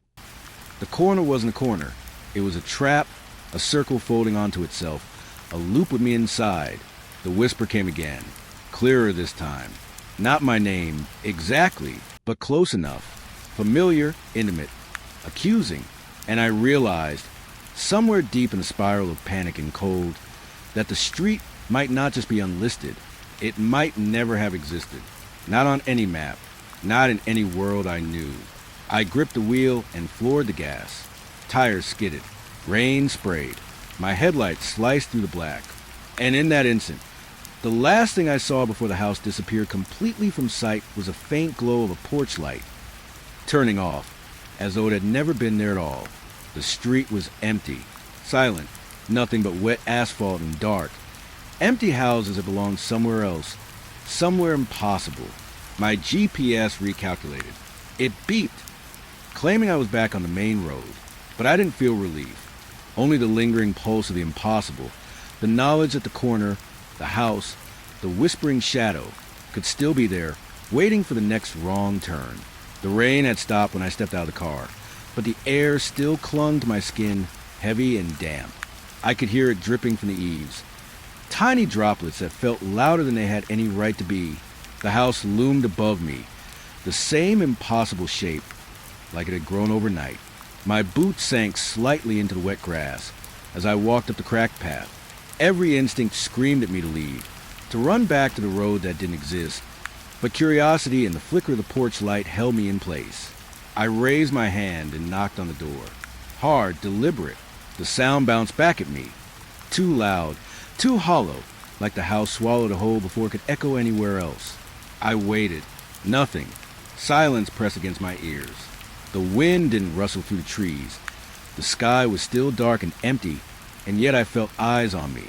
Not one pair, not two, but a dozen, maybe more, hidden just beyond sight. I knocked again. My knuckles stung. The emptiness answered. Then it happened. A faint shuffle inside. A footstep. I froze.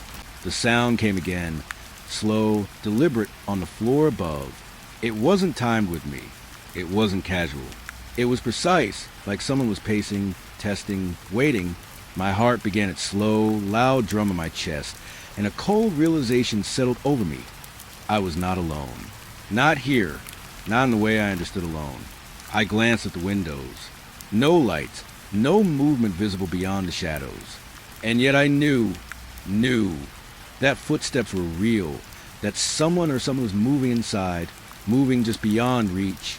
My hand twitched near my pocket, searching for my phone, but of course, there was no signal. GPS was useless. The radio still whispered static. I was stripped of any lifeline, tethered only to the impossible house and the echoes it created. I considered knocking again, slower this time, less aggressive.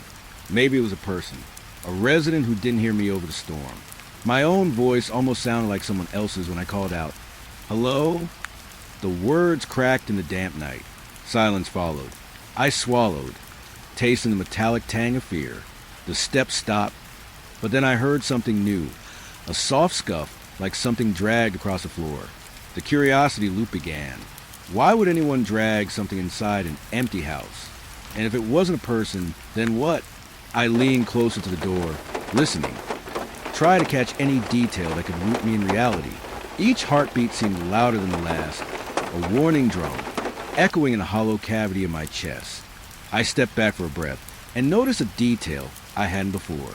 A chair near the front window, turned just slightly, as if someone had been sitting and left suddenly. But the rain had just stopped. There were no footprints on the porch, no wet tracks leading to the door. Yet the chair's position had shifted, not perfectly centered, not exactly aligned with the door. A subtle tilt that made me question whether I had seen it right before. The steps started again, upstairs. Slow, methodical. I could hear the faint scrape of something on the floorboards, the occasional creak, as if the house itself was sighing. I couldn't tell which way the sound moved, only that it moved. Each time I blinked, the shadow behind the curtain seemed to shift.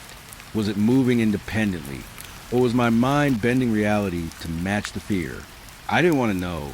A sudden insight, tiny but sharp, the knocking, the footsteps. They were too rhythmic to be random, almost deliberate, like a game, a test of patience. My pulse quickened. I realized that if I stepped back now, if I ran, I might provoke something I wasn't ready to understand. And yet standing there, frozen, made me feel smaller, swallowed by the night, consumed by the whisper of the impossible house. I circled the porch slowly, trying to see the front door from another angle. The windows reflected nothing, my own face invisible, as if the house refused to acknowledge me. I stopped at the side, and that's when I heard a whisper, soft, almost a breath, coming from behind the door. Not words, not yet, just air moving in a way that mimicked a voice, teasing me with recognition, with familiarity. I spun around, heart hammering, but the yard was empty. The street was empty. The impossible loop of asphalt behind me stretched endlessly, dark and waiting. Another knock from inside the house. Not at the door, but on the wall near the window. A hollow, reverberating tap that made the hairs on my arm stand on end.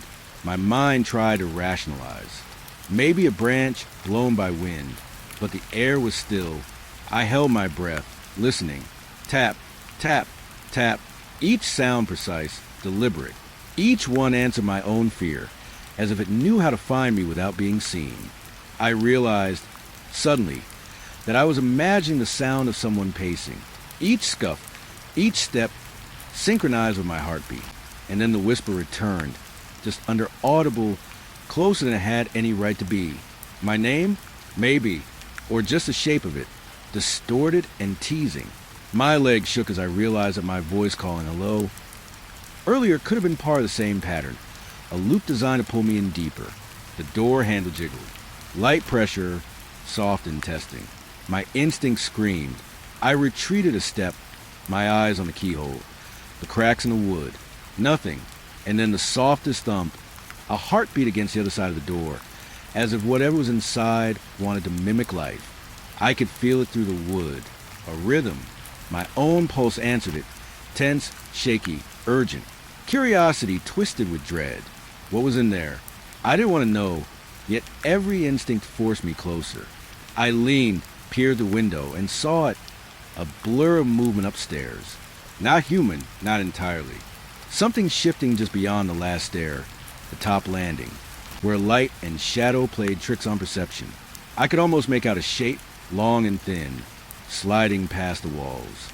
And then it was gone. A micro reward. A detail I clung to like a lifeline. The floorboards had marks, faint scratches like claws or nails, not deep but intentional. Someone or something had been dragging itself along the wood for a long time. I could see it clearly under the muted glow from the porch light.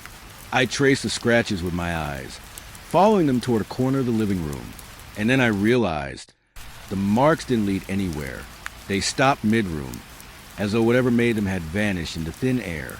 I froze, holding my breath. Another knock, harder this time, from the interior, from the very walls. It vibrated through the air, resonated in my chest. My brain scrambled for rationality. Someone inside could be playing games. But no, the floorboards were quiet now, still. Only the hollow knock remained, echoing, looping, insistent. Then came the sound I feared most, a soft shuffle down the stairs. I hadn't seen any stairs open, no shadow on the window, and yet the sound was real, deliberate, moving closer to the front door. My stomach knotted, my hand shook. Each instinct screamed escape, but I couldn't move. My body betrayed me, froze in the rain, outside a house that shouldn't exist, listening to footsteps that didn't belong. A realization, brutal and intimate. The house wasn't empty. Not for me. Not in any sense I could understand. It had always had something waiting. Something attuned to my presence. The whispers, the taps, the shifting shadows. They all responded to me, to my heartbeat, to my hesitation. I was part of the pattern now. Trapped in a silent game I didn't agree to. Lightning flashed far away, revealing the porch one last time. The front door was cracked open, wider than before, as if inviting me in. My pulse surged. My mind raced. Logic argued. Fear pleaded. Yet something inside me, curiosity, dread, a need to understand, nudged me forward. I reached for the handle. The cold metal bit into my palm. A final, soft whisper. Come in. Or maybe it was just the wind. I couldn't tell. And just as I pulled the door, silence swallowed the sound. The house, the street, the rain, the taps, the whispers, all gone in the sudden pause of reality. Only the black doorway remained, staring at me like a void. And I realized with a slow, sinking certainty that stepping inside wasn't just a choice. It was an initiation. Whatever waited behind that door had been waiting for me, shaped itself around my curiosity, my fear, my hesitation. And now the next move was mine to make. The moment I stepped inside, the house seemed to breathe around me, a slow, almost deliberate rhythm that I couldn't place. My boot scuffed against the wooden floor, and it echoed farther than it should have, each sound stretching into corners I couldn't see. The lights flickered once, twice, then stuttered in a rhythm that made my stomach tighten. Shadows wiggling along the walls like they were alive. I swallowed hard, telling myself it was just old wiring, just a storm outside messing with the house. But something about the way the shadows bent around the furniture felt wrong, as if the darkness had weight. I walked toward the kitchen, my hand brushing against the wall, feeling the paint peel beneath my fingertips. The air was cold, sharp against my skin, and I realized I could see my breath. My mind scrambled for a rational explanation, drafts, the storm, but it was too consistent, too intentional. Every step I took seemed to echo behind me, as if someone or something was mirroring my movements. I spun around once, heart hammering, and the hallway behind me was empty, perfectly still. Still, the feeling didn't go away. The air pressing closer, heavier. The lights flickered again, and I caught movement in the corner of my eye. A shadow stretching across the floor, slipping behind the doorframe like it was waiting. I froze, eyes straining. It didn't make sense. I told myself it was just the lights, just a trick of my tired eyes. But when I turned fully to look, nothing was there. My pulse raced, and I took another step. The shadow reappeared, exactly where I'd just seen it vanish. My stomach dropped. That wasn't possible. Shadows didn't move on their own. I tried to shake it off, telling myself I needed to check the fuse box, figure out why the lights were failing. I found the hallway, my hand trailing along the wall, following the peeling paint into a small closet tucked under the stairs. The door creaked when I opened it, light spilling into a space that smelled damp, moldy, almost alive. A cold draft brushed my neck. My eyes caught something in the corner, a small puddle of water that reflected the flickering light, rippling as if disturbed. But there was nothing moving, nothing at all, except the reflection, moving on its own. My skin prickled. The hallway light went out entirely, plunging me into near darkness, and the shadows didn't retreat. They gathered in corners, pooling, stretching toward me in shapes that made no sense. I could see them indistinct, shifting, sometimes tall, sometimes crouched, like figures trying to imitate something human. I backed up slowly, hand against the wall, heart hammering, and the lights flared suddenly, revealing nothing but empty hallway. And yet I could feel it, that same oppressive weight, as if the house itself were watching. I moved into the living room, hoping for windows, a way to the outside, but the storm had blackened everything. No moon, no streetlights, only the faint flicker from the ceiling. I noticed the shadows again, slipping along the walls, moving faster now, darting at angles that should have been impossible. They weren't like the shadows cast by objects. They had depth, substance, something alive. The cold pressed harder, gnawing at my bones. My breaths were shallow, visible, each one sounding too loud in the silence. I felt trapped in the theater of my own fear, and the stage was shifting around me. A cabinet door swung open slowly on its own, the hinges whining in protest. I stepped back, hard in my throat. My rational mind screamed that it was the wind, the storm, the old house settling. But then I saw it, movement reflected in the glass doors, something crouching low, too dark to identify. I spun, fists clenched, and the shadow vanished. No sound, no trace. Just empty room and the flickering light. I could feel it again, a pulse against my skin, like a presence trying to gauge me. The house wasn't empty. I knew that, and it terrified me. I moved toward the staircase, each step creaking beneath my weight. Shadows stretched across the railing, coiling around the steps like smoke. The air grew colder still, biting at my ears, my cheeks, freezing my fingers despite my jacket. I realized my hands were trembling. The flickering overhead revealed a figure at the top of the stairs for an instant. Too quick to be sure, but enough to make my stomach twist. Something was there. Something was always there, just out of sight. I couldn't see it fully, couldn't reason it away, but the fear settled deep in my chest. I stopped at the landing, straining to hear anything beyond the storm. A whisper of movement, almost like breathing, tickled my ears. I pressed my back against the wall, waiting, holding my breath, and the lights blinked again. In that flash, I saw the living room from above. Shadows crawled along the furniture, weaving through the air. My first instinct was to run, but my legs wouldn't cooperate. The fear had rooted me in place, and my mind churned with questions. What was here? Why did it feel like it was waiting for me? And more terrifyingly, what would it do when it reached me? I inched toward the upstairs hallway, each flicker of the lights giving me glimpses of doors that shouldn't have been there, or maybe been there all along, appearing and disappearing with the rhythm of the flicker. I tried to count them, tried to make sense of it, but numbers meant nothing here. Shadows pooled at the ends, thick and sticky, and they moved with a slowness that was deliberate, as if to toy with me. I had to keep moving, had to see for myself. Every instinct screamed that I shouldn't, but fear became a curiosity I couldn't ignore. I reached the first door on the left. The light above it flickered rapidly, strobing in a rhythm that made my head spin. I felt the air shift, almost like a pulse. The door handle was cold, icy under my fingers, and when I pushed, the door swung open smoothly. Empty. The room was empty. The shadows, however, were not. They clung to corners, stretched along the floor, reaching toward me without form. I stepped inside, the floorboards creaking ominously and the cold pressed in closer. My breath came in misty puffs. I could feel something brushing my arm, a quick, light touch, and when I looked, nothing was there, nothing but shadows. I stumbled backward into the hallway, gripping the wall, and the lights flickered violently, illuminating the stairwell below. I caught a glimpse of movement, a figure, taller than any shadow should be, standing at the base. It was still waiting. I blinked, and it was gone, but the sense of being watched didn't leave.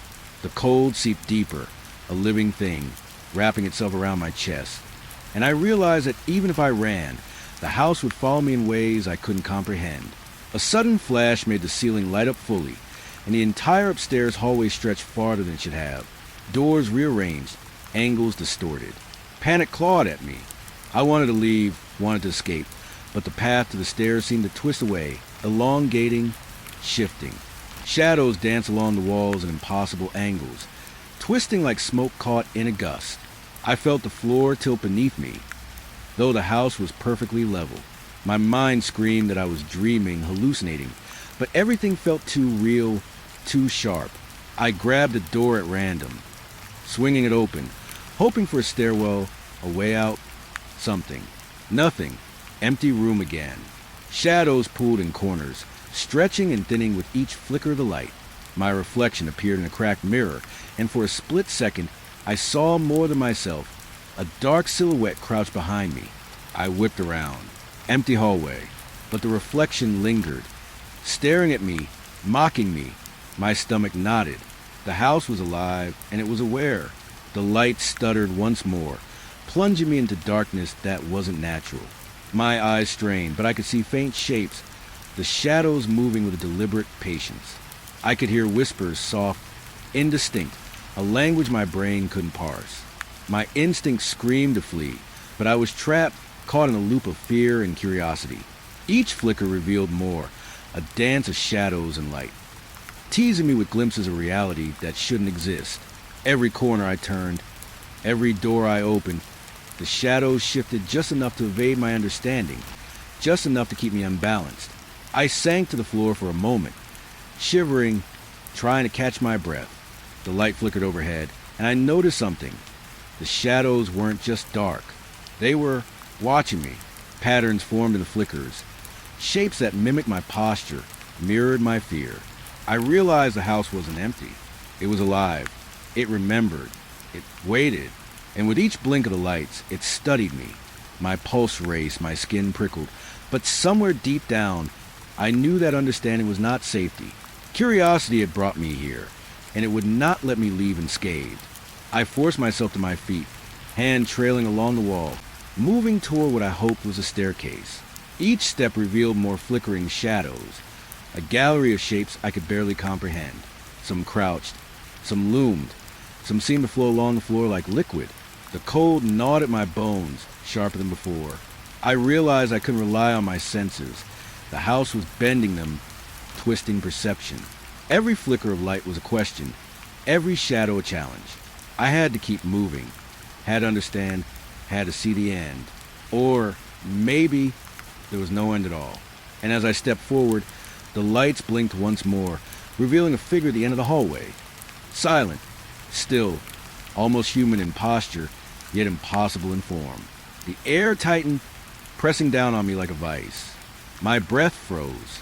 My instinct screamed to run, but my legs remained glued to the floor. The shadows behind it stretched toward me, growing, merging alive.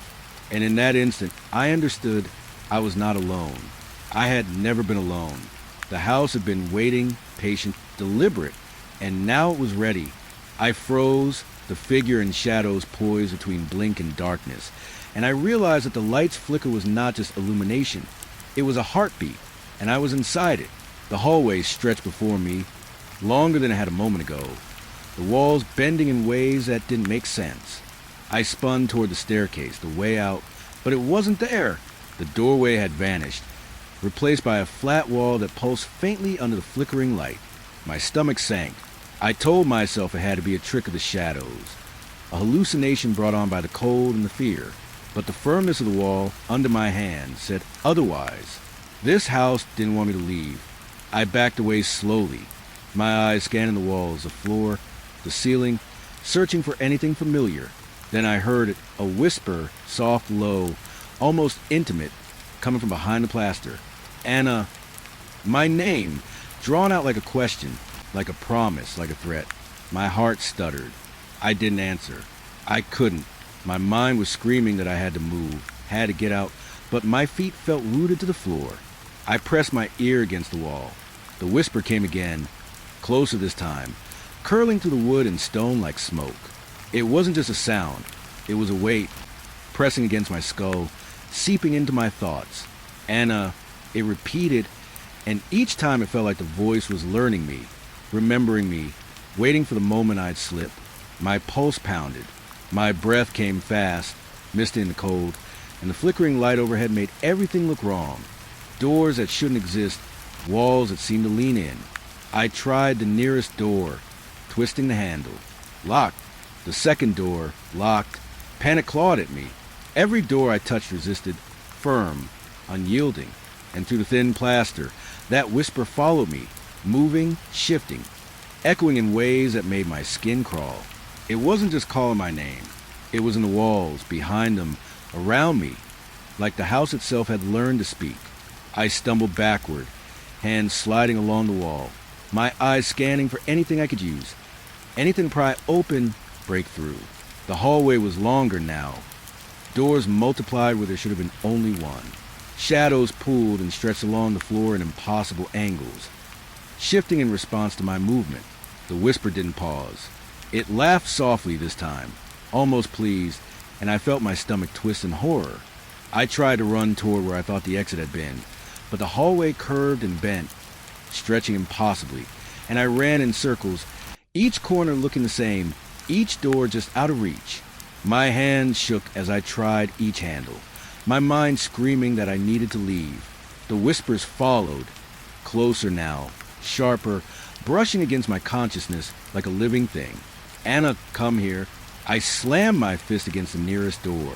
Pain shot my arm, but it didn't budge. I could hear the walls, the floor, the air itself shifting around me. I realized then that the house wasn't just trapping me. It was watching, aware, patient. Every whisper, every flicker of light, every shadow moving along the walls was designed to unnerve me, to disorient me, to make me doubt my own senses. I pressed my back against the wall, trying to breathe, trying to gather some sense of calm. The flickering light revealed a door that hadn't been there a second ago. I rushed toward it, yanking the handle. Locked. I shook it, rapped against it. Nothing. And then the whisper came again. So close it seemed to be inside my skull. 1,000 voices layered over one another. Anna, don't leave.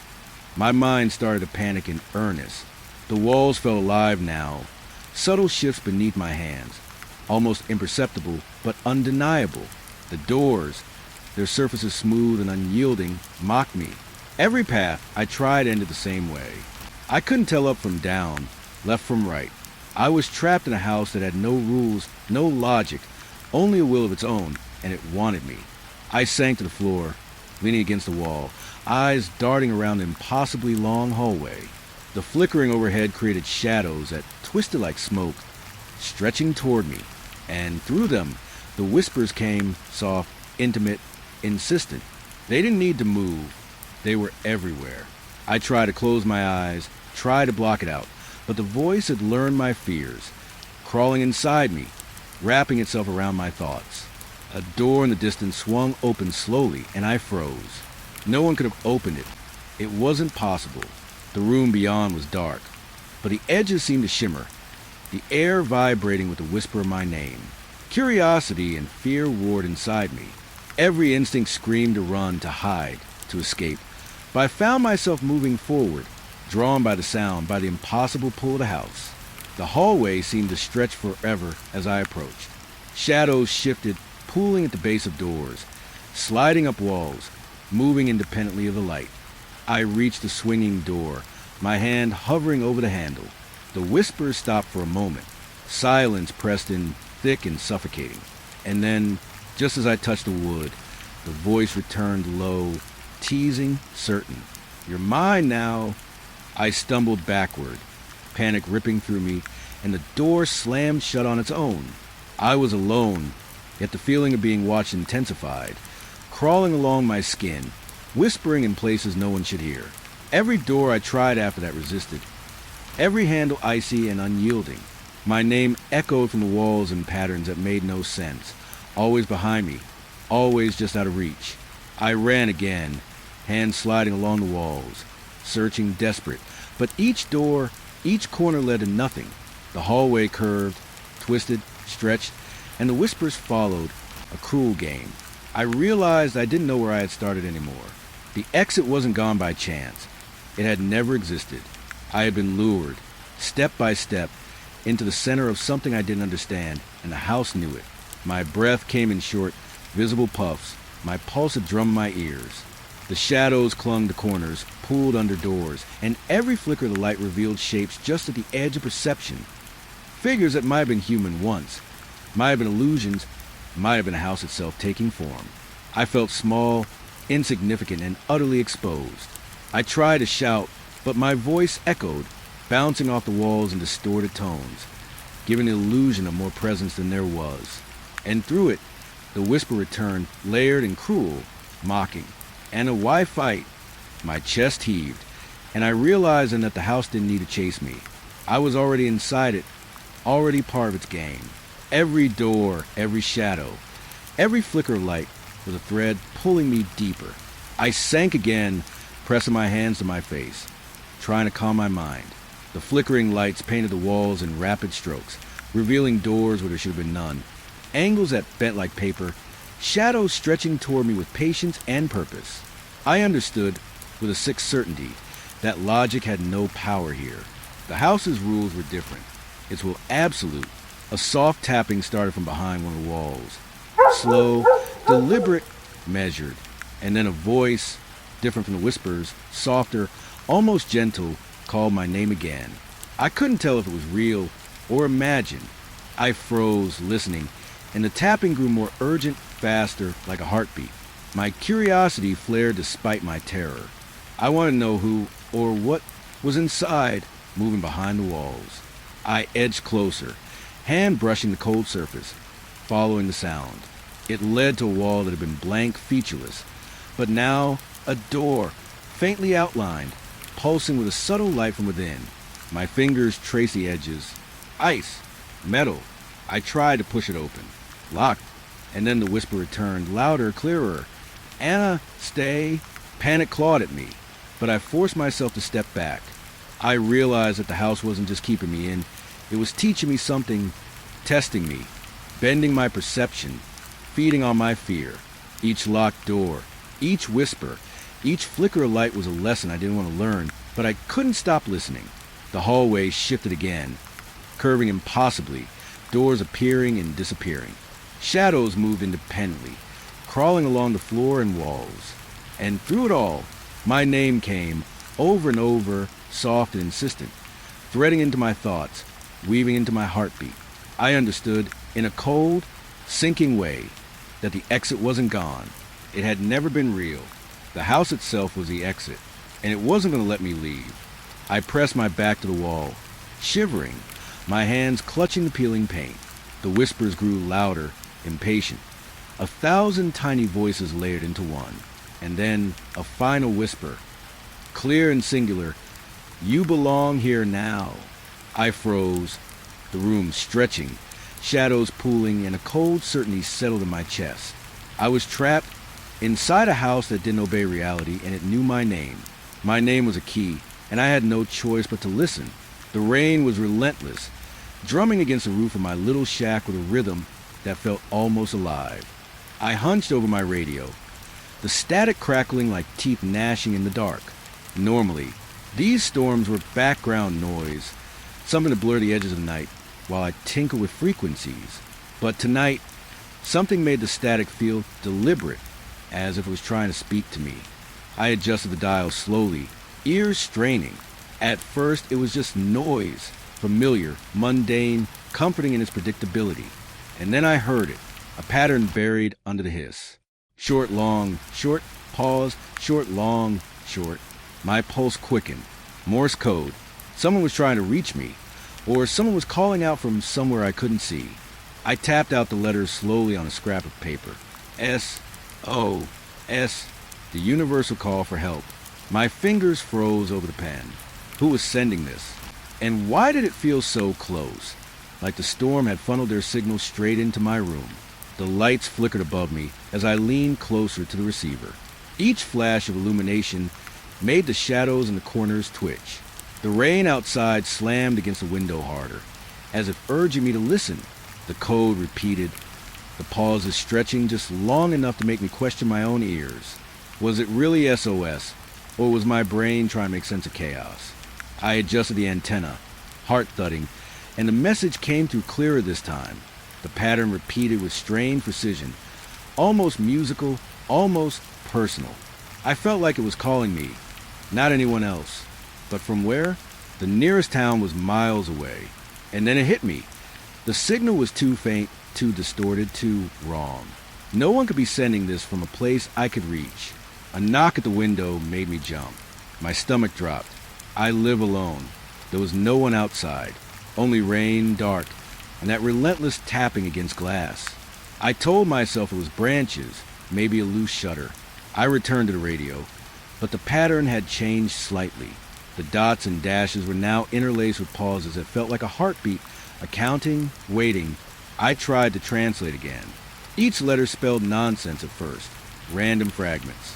Then a name emerged. My name. I jolted back from the table, knocking over a coil of wires. Static filled the room, louder now, sharper. The rain was pounding. But beneath it I could hear something else. A whisper, a faint voice layered beneath the Morse, repeating my name in syllables that matched the code's rhythm. The room grew colder, shadows lengthening toward me. I wrapped my arms around myself and leaned closer to the radio. My hands shook as I traced each pulse, each click, each crackle. The SOS repeated, and now I could swear it was mixed with laughter. Quiet, soft, like it was enjoying that I'd heard it. I switched frequencies, desperate, scanning for interference, for some rational explanation. Nothing. The message followed me across channels, bending, adapting, impossible. Each time I thought I had escaped, the pattern returned, insistently, impossibly. The static seemed to form shapes now, faint, angular, almost like letters on a wall, dancing in the air, and my name was written there too, over and over. I stumbled backward, knocking a chair over. My head throbbed, my ears rang, and the rain outside felt like it was pressing into the walls. The SOS was relentless, growing in urgency. And then, beneath the code, beneath the crackle, another sound. Footsteps, heavy, deliberate, pacing just outside my window. The hair on my arm stood up. I live in the woods. There should be nothing out there. I dared to glance through the glass. Rain blurred everything, but I could see shadows moving with unnatural precision, bending where they shouldn't, stepping where no ground existed. My pulse spiked. My fingers trembled as I reached for the door, thinking maybe I could escape into the storm. But the door handle was ice, frozen, unyielding, and when I shook it, a low hum resonated from the frame itself. The Morse signal pulsed again, faster now, urgent, insistent, echoing the rhythm of my heart. Each click was a command, each dash a reminder. The SOS wasn't just a call, it was a summons. I could feel in my bones. The walls of the shack seemed to vibrate with it, and the static now hissed like breath, like someone leaning too close, waiting. I ran to the radio, desperate for logic, tracing each pulse, trying to map it, to locate its source. And then I noticed the pattern shifting once more. Letters I didn't recognize, symbols I had never seen, scrolling in my mind with the speed of thought. My chest tightened. Something was communicating, yes, but not in any language I knew. Something alive was speaking through the storm, through the wires, through me. I bolted to the window again. Shadows had shifted. Shapes pressed close against the glass, indistinct but deliberate, moving in ways that no human could. My reflection in the glass twisted with them, as if my own image had been corrupted, reshaped by their presence. My name whispered again, outside, inside, over the static, coming from everywhere and nowhere. I sank to the floor, pressing my palms against the wet wood, trying to calm myself. Breath coming in sharp bursts, mind racing, eyes darting to the radio. The signal repeated one final time in a sequence so precise, so deliberate, that my stomach knotted, and then silence. Only the rain remained, pounding relentless. But the cold persisted, shadows lingering longer than they should, and the feeling that I was being watched didn't leave.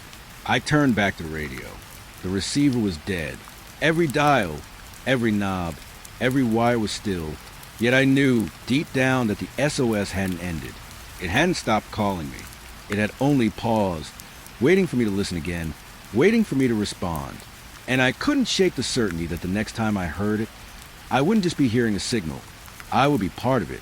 I twisted the knob again, trying to shake the static into something familiar, some safe frequency.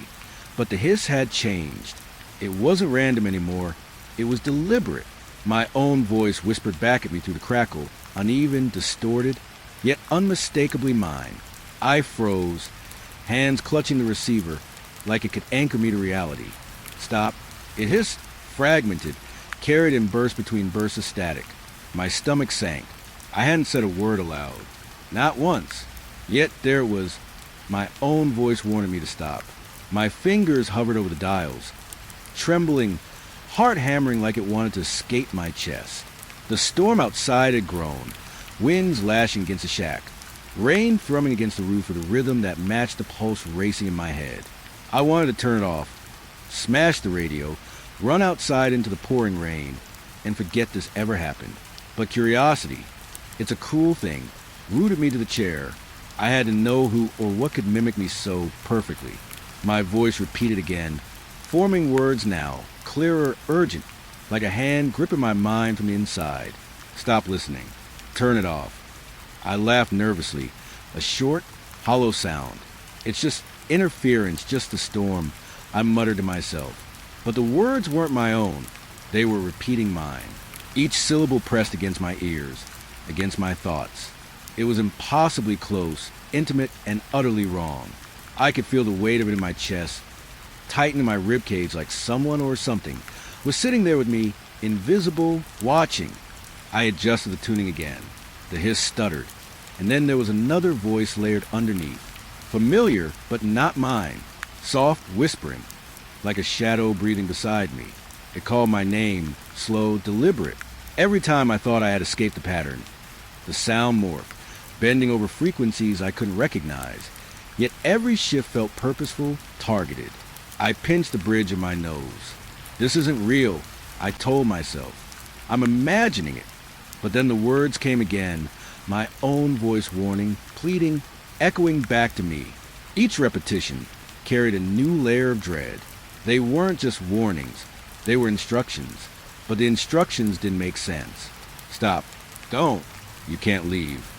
Panic crawled up my spine. I yanked the antenna, adjusted wires, tried grounding it, anything to break the connection, but the signal was stubborn. It found me wherever I moved, bending around my attempts at rational interference. And then, almost as if it had been waiting, the voice began speaking in sentences I could understand. Not random warnings, not just commands, but questions. Questions only I could know the answer to. Memories I had never shared. Secrets I didn't realize I remembered. It started small. Do you remember the cabin? The one in the woods. My heart stuttered. I hadn't told anyone about that place. Not in years. Not a soul. And yet, the radio spoke it aloud. The words carried weight, almost tactile, pressing against the walls of my skull. The static itself seemed to twist, forming shadows in the corners, creeping along the edges of my vision. I rubbed my eyes, trying to convince myself I was hallucinating, but the shadows stayed, pulsing gently with the rhythm of the Morse that had become words, sentences, now conversations. I whispered, almost involuntarily, Who is this? And then my voice answered. Not mine exactly, but perfect. A hollow reflection, mocking, almost amused. It doesn't want you to stop. It wants you to understand. I recoiled, gripping the radio like it was a lifeline, and in that instant, I realized it had learned me. My pauses, my tone, my hesitation. It could mimic everything, every nuance. And it wasn't just a signal anymore. It was alive, aware, speaking through the storm, through the metal and wires. Through me, the room had grown colder. My breath fogged in front of my face. The static wasn't just sound. It had texture now, like sandpaper against my skin, crawling along my arms, whispering secrets I couldn't ignore. Each sentence was a knife edge, slicing between what was real and what wasn't. I couldn't tell if I was hearing it through the receiver or from inside my own head. The sentences began to escalate. Why are you here? Why are you listening? You shouldn't have come back. I stood abruptly, chair scraping against the floor.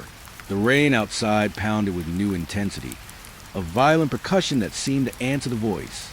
Shadows moved across the walls, cast by flickering lightning, but something else moved too. Something subtler, darker, curling along the edges of the room. I could feel its attention, following, measuring. I tried to respond, but my voice caught in my throat. I didn't know. My own voice interrupted me through the radio. finishing my sentence. It sounded tired but sharp. You did. I staggered backward, knocking over coils of wire, the radio bouncing but still emitting that low, insistent pulse. The message, the mimicry, was no longer a curiosity. It was a confrontation. It knew me. It knew this shack, this stormy night, and now it knew my fear. And it didn't need me to speak. It could speak for me. I thought of leaving, of running. But the door had frozen over somehow, a chill radiating through the handle. I could hear something shifting behind the walls, faint steps echoing where there should be nothing. The storm had pressed itself into the very fibers of this place, merging with the voice, with the static, with me. I clenched my fists.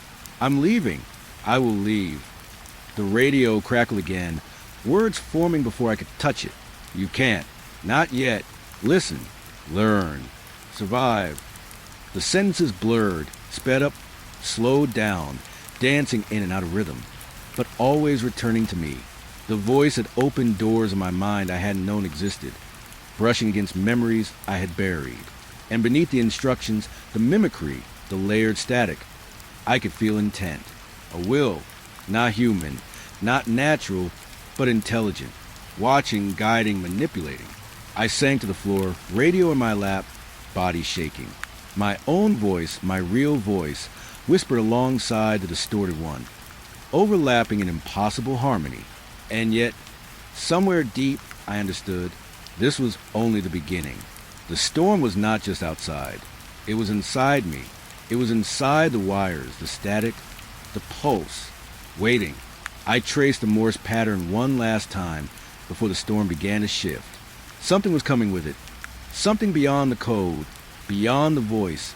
Something that had been patient all this time, letting me listen, letting me fear, letting me realize that I was being chosen, drawn in. The SOS, the mimicry, the warnings, it had all been preparation. And I knew I couldn't turn it off. Not now, not ever. I picked up the receiver again, the part hammering in a rhythm that felt like it could split my chest. The static had gone, just like that, vanished, as if it had never existed. I twisted the dials, scanned frequencies, hunted for even the faintest pulse. Nothing. Silence. The kind of silence that presses against your ears and makes the hairs on the back of your neck rise. I should have felt relief, but instead, there was dread, a weight settling in my chest, slow, deliberate, like the house itself had drawn a breath and was holding it. I leaned back, eyes scanning the room. Everything looked normal. The rain had eased into a gentle patter on the roof, the shadows in the lamp flickering softly against the walls. And yet, I knew it wasn't normal. Something had shifted. Something had moved while I wasn't looking. I dropped the headphones onto the table, and for a second, the floorboards creaked under my own weight. But then I realized they hadn't. Not this time. The sound had come from behind me, or maybe from the corner of the room where the shadows pooled thickest. I spun, expecting, I didn't know what, but the room was empty. The sensation stayed, though a whisper of movement, a brush of cold against my arm, fleeting but undeniable. I shook my head, trying to ground myself. I told myself I'd imagined it, that the storm, the late night, the static, it had all been too much.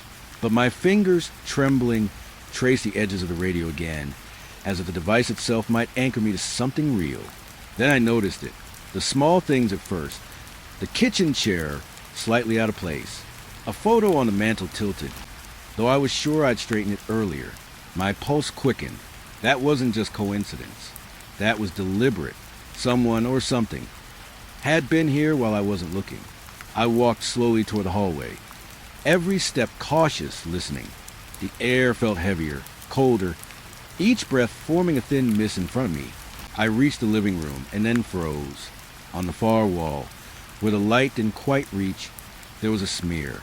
Not a shadow exactly, but a mark, faint, like someone had brushed against the wall with something wet. I stared, trying to comprehend. Nothing in the storm outside could have caused that. Nothing in the world. My instinct screamed at me to leave, to run outside and let the rain wash away the fear. But my curiosity, my damn curiosity, kept me rooted. I had to understand what had changed, what had been left behind by the vanished signal. I touched the smear with my fingertips. Cold, not wet, cold. And then as my hand lingered, the lamp flickered violently, casting long, twitching shadows across the walls. Shadows that didn't belong to anything in the room. One stretched across the ceiling, bending unnaturally, shifting like liquid. Another seemed to crawl along the floor, pulling toward me. My stomach twisted. My breath came fast, shallow. I stumbled back, my mind spinning. The radio sat silently, innocuous, innocent even. Yet I couldn't shake the feeling that it had been the conduit, the bridge. Whatever had spoken to me through the static had crossed over into the real world. And now it was here. The hair on my arms rose again, this time with a prickling sensation across my scalp. I could hear it, soft, almost imperceptible, but unmistakable. The faintest dragging, scraping sound moving behind the walls. I pressed my ear to the wood, listening. There was a rhythm, deliberate, methodical, like someone pacing, waiting, learning the house as I had. My knees shook. I told myself to stay calm, rationalize, but the rational part of me was slipping. I retraced my steps to the kitchen, scanning every corner, every shadow. Then I noticed the knife block. One knife missing. My heart leapt into my throat. I had left the room 10 minutes ago, and a knife had vanished in that span. Not taken, not moved, just gone, and then returned, slightly skewed in its slot, edge facing outward like a warning. I turned back toward the living room. The radio caught my eye again, sitting there dormant. My pulse thumped painfully in my ears. What if it hadn't vanished at all? What if it had simply shifted? I reached out slowly, hand trembling, to touch it, and then the static returned. Soft at first, almost welcoming, but underneath I could hear it, breathing. Not mine, not human. The walls themselves seemed to exhale, the house tightening around me. A draft ran to the living room, carrying with it a faint whisper, too soft to make out, but my skin prickled with recognition. It was deliberate, taunting, an echo of the signal that had disappeared. And in that moment, I realized the signal hadn't faded. It had changed form. It was no longer bound by wires, by frequency. It had become something else, something that could move, touch, exist within the very walls of my home. I stumbled backward, tripping over the rug, barely catching myself. My breath was ragged. Every instinct screamed to flee, to smash the radio, to destroy the bridge it had created. But my eyes kept returning to it, drawn as if by some gravity. The humming, the whispering, the soft movements along the edges of my vision. They were all tied to it. The whispering grew clearer, forming words now, not to the radio this time, but in the space around me, just behind my ear, crawling along my nerves. "Why do you listen?" it asked. "Why do you stay?" I spun, trying to locate it, but there was nothing, just shadows, thick and slow, pooling in corners, moving when I wasn't looking. The air pressed heavier, colder, and my hands shook as I gripped the radio again. The questions repeated, overlapping, becoming a chant. And then a new realization hit me. The signal hadn't been a warning. It hadn't been a message at all. It had been a summoning. Every object in the room, every shadow, every small anomaly now took on meaning. The missing knife, the shifted photos, the smear on the wall, all signs pointing to the presence of something beyond comprehension. My own heartbeat sounded loud, ragged, a metronome counting down to I didn't know what. I took a tentative step toward the bedroom, each movement deliberate, trying to keep calm. But the bedroom door, once familiar, now seemed wrong. The frame twisted subtly, edges blurred. I reached out to touch it. The wood was warm, almost pulsing, and as I pressed my hand, the whisper came again, softer this time, intimate. "You can't leave yet, not until you see." The word sent a shiver down my spine. I swallowed hard, forcing my limbs to obey as I stepped inside. Everything was the same, and yet nothing was. Objects were where they belonged, but their proportions seemed off, slightly exaggerated. Shadows hung in angles that defied physics. And then, in the corner, I saw it, a reflection that shouldn't have been there, a silhouette in the mirror that moved when I didn't. I gasped, stumbled backward, the radio clattering to the floor. The reflection mimicked my motion, but with delay, twisted wrong. And then it smiled. Not at me, but at the space I had once considered empty, at the thin veil between signal and reality that I had now crossed. The house seemed alive with the pulse of the vanished signal, humming through walls, floors, and ceilings, infecting everything with presence.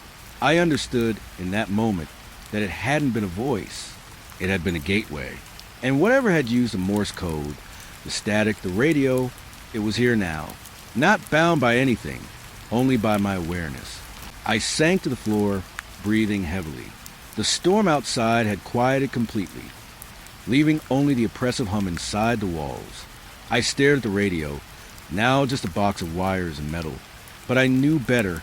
It was a doorway, a marker, a calling card. And I knew, deep down, that the real horror wasn't the voice, the movement, or the shadows. It was a knowledge that once you hear it, once you see what it can do, you can never unhear it. I leaned back, pressed my forehead to my knees, and listened. The subtle thrum beneath the floor, the whisper that had become part of the walls, the distorted reflections all waiting for the next move, the next step, the next breath. And I realized that my home, my sanctuary, had become the signal's new station. And outside, the world was calm. But inside, I could feel it watching, learning, patient. The storm had passed. The signal had vanished. But reality had twisted, and I wasn't sure if I could ever find the line back to normal. The rain hit the windshield like a drum, relentless, pounding, masking every other sound. My wipers barely kept up, smearing the world into streaks of gray and orange. That's when I noticed the headlights. Not in the distance, not flickering in and out. They were there, fixed behind me, unwavering, following. At first, I told myself it was a trick. Another car caught in the storm, but the road was empty. I glanced in the rearview mirror. The van sat there, silent, engine idling, headlights glowing like eyes that didn't blink. And yet, there was no one inside. I tried to catch a glimpse, adjust my angle, squint through the wet glass.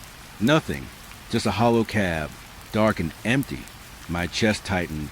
I pressed down on the accelerator, heart hammering, praying the tires would grip the slick asphalt. The van kept pace. Every curve, every turn, it mirrored me, not just following, matching, learning. I told myself I was imagining it. It had to be. Then a thought slithered into my mind. What if it wasn't following me at all? What if it had been here before I even got on the road? I shook my head, laughed nervously at the absurdity, but the laugh stuck in my throat. The van stayed, still empty, still patient. I took the next turn sharply, hoping to lose it. My tires skidded, and the van didn't flinch. It had been waiting. I could feel in the way the rain reflected off its windows, like dark glass staring back at me. I thought about stopping, pulling over, confronting it, but the idea froze me. My hands were slick on the wheel, sweat mixing with rain. Then something changed. A light flickered inside the van, faint, almost imperceptible. A movement? I squinted. For a second, I thought I saw a figure sitting behind the wheel. Then nothing, just a dark interior, empty again. My stomach twisted. What I had seen, it hadn't been real, had it? I forced my eyes back on the road. The headlights didn't budge. They were still there, like a pair of unblinking eyes. My pulse slammed in my ears, drowning out the rain, drowning out thought. I tried the highway exit, a sharp curve to the left, but the van followed. Same speed, same distance. I felt like I was trapped in some slow nightmare, where the road itself bent to the van's will. Every instinct screamed to drive faster, but faster meant losing control on this slick asphalt. I swallowed hard, heart thundering. I needed to think, and then I noticed the mirrors, side mirrors, rear view. Nothing reflected the van. It was there, and it wasn't. I blinked. It was closer now, yet still distant, obeying some rules I didn't understand. I gripped the wheel, knuckles white, eyes darting. The windshield wipers squealed as I tried to clear the downpour. My headlights illuminated nothing but rain, asphalt, and a vague shimmer behind me. The van followed silently, like it had no tires, no engine, just presence. It didn't make a sound. No roar, no rumble. Nothing. The exit ramp approached. A tight turn onto a dimly lit street. I took it, praying this time would be different. The van adjusted, perfectly matching my movements, sliding around a curve with an almost inhuman grace. I realized then, my stomach sinking, that it wasn't trying to follow me. It was predicting me, calculating, waiting. A sense of dread coiled in my chest. I had to get out of this, had to escape. I considered pulling into a parking lot, hiding, hoping the storm would mask me. But the van, silent and empty, seemed to know every plan before I could make it. Every potential move was anticipated, every option closed. I glanced at the rearview mirror one last time. For a heartbeat, I thought I saw the outline of a face, pale, blur behind a tinted glass. It didn't move, didn't react, just stared. And then, as quickly as it appeared, it was gone. The van remained, empty once again, headlights boring into me with that unrelenting focus. The streetlights flickered, brief bursts of orange and white, throwing long shadows across the wet pavement. I tried to remember my training, my sense of logic. No vehicle should behave like this. No driver could anticipate my every move in real time, with such precision, without speaking, without even breathing. And yet it followed. I forced myself to focus on the next turn, the next stretch of road, but my mind raced ahead, imagining every possibility, every horrific answer to why this one existed and why it was alone. I caught myself hesitating, gripping the wheel too tightly, imagining it lunging at me, even though the reality was that it was nothing but an empty vehicle. Then I saw the lights of my apartment building in the distance, my refuge. Relief surged, fleeting and fragile. I slowed, hoping the van wouldn't fall into the parking lot. But as I pulled in, it mirrored me again, smooth, silent, impossible. It was still there, still waiting. I jumped out of the car, soaked, shivering, pounding rain masking my frantic breaths. I circled my vehicle, looking into the van. Empty, every window dark and opaque. Nothing to see, yet I could feel it watching. Every instinct screamed to move, to run inside, lock the door, hide, pray. I did all three, barely noticing my own hands shaking as I fumbled with keys, locking doors behind me. From my apartment window, I watched the van sit there, still, its headlights fixed like a pair of unblinking eyes. I told myself it would leave, that this was the end. But deep down, I knew better. The rain didn't wash it away. The streetlight didn't illuminate it. And the storm, now easing, revealed nothing. Yet, the feeling remained. The presence. Watching. Waiting. I sat down by the window, with hair clinging to my face, staring at nothing but shadows and reflections in the glass. And I realized something I didn't want to admit. It wasn't the van that terrified me. It was the knowledge that something could be so close, so present, and yet remain unseen. That some things don't need bodies to be real. Hours passed. I didn't move. The headlights stayed. I tried convincing myself I had imagined it, that the storm, the isolation and fatigue had conjured a phantom on the wet asphalt. But deep in my chest, I knew that if I dared step outside again, even for a moment, it would be there, waiting, patient, empty. And I knew, with a chill that ran deep in the rain, that the van was not done, not by a long shot. The street was quiet now, almost impossibly so. The rain had eased into a fine drizzle, leaving puddles that mirrored the streetlights in long, trembling streaks. I parked at the edge of the lot, headlights off, just staring at the emptiness behind me. And that's when I saw it, not in the rear view, not in the lot itself. I didn't hear it, but in the puddle beneath my car, the reflection shimmered, headlights blazing, van perfectly framed, inching closer. My heart thumped a loud, uneven drum in my chest. I shook my head. It had to be a trick of the water, rain distorting shapes, reflections lying. I stepped out of the car, boots splashing into the shallow puddles. The van remained in the reflections. I turned slowly. Nothing, just a lot, slick asphalt, and the dim glow of distant street lamps. The reflection betrayed me, showing a reality that wasn't there.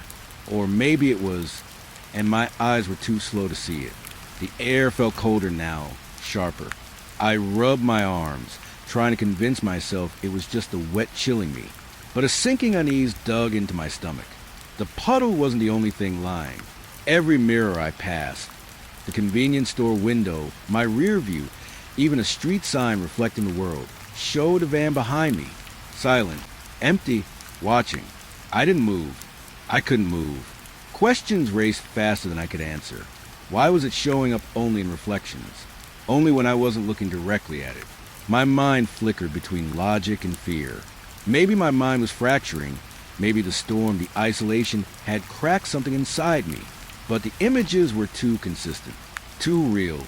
Every puddle, every glass surface showed the same thing. I tried to trace it, took steps toward the reflected van in a puddle, expecting to see the real vehicle lurking. My foot splashed, rippling the reflection, but the van didn't move. It stayed, perfectly framed, motionless, headlights locked on me. I stumbled back, chest tightening, mind grasping for rationality. Then a new detail struck me.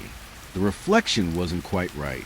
The van's headlights were dimmer than reality should allow, edges blurred, as if it was trying to form to enter, but hadn't fully arrived. The thought chilled me more than the cold rain.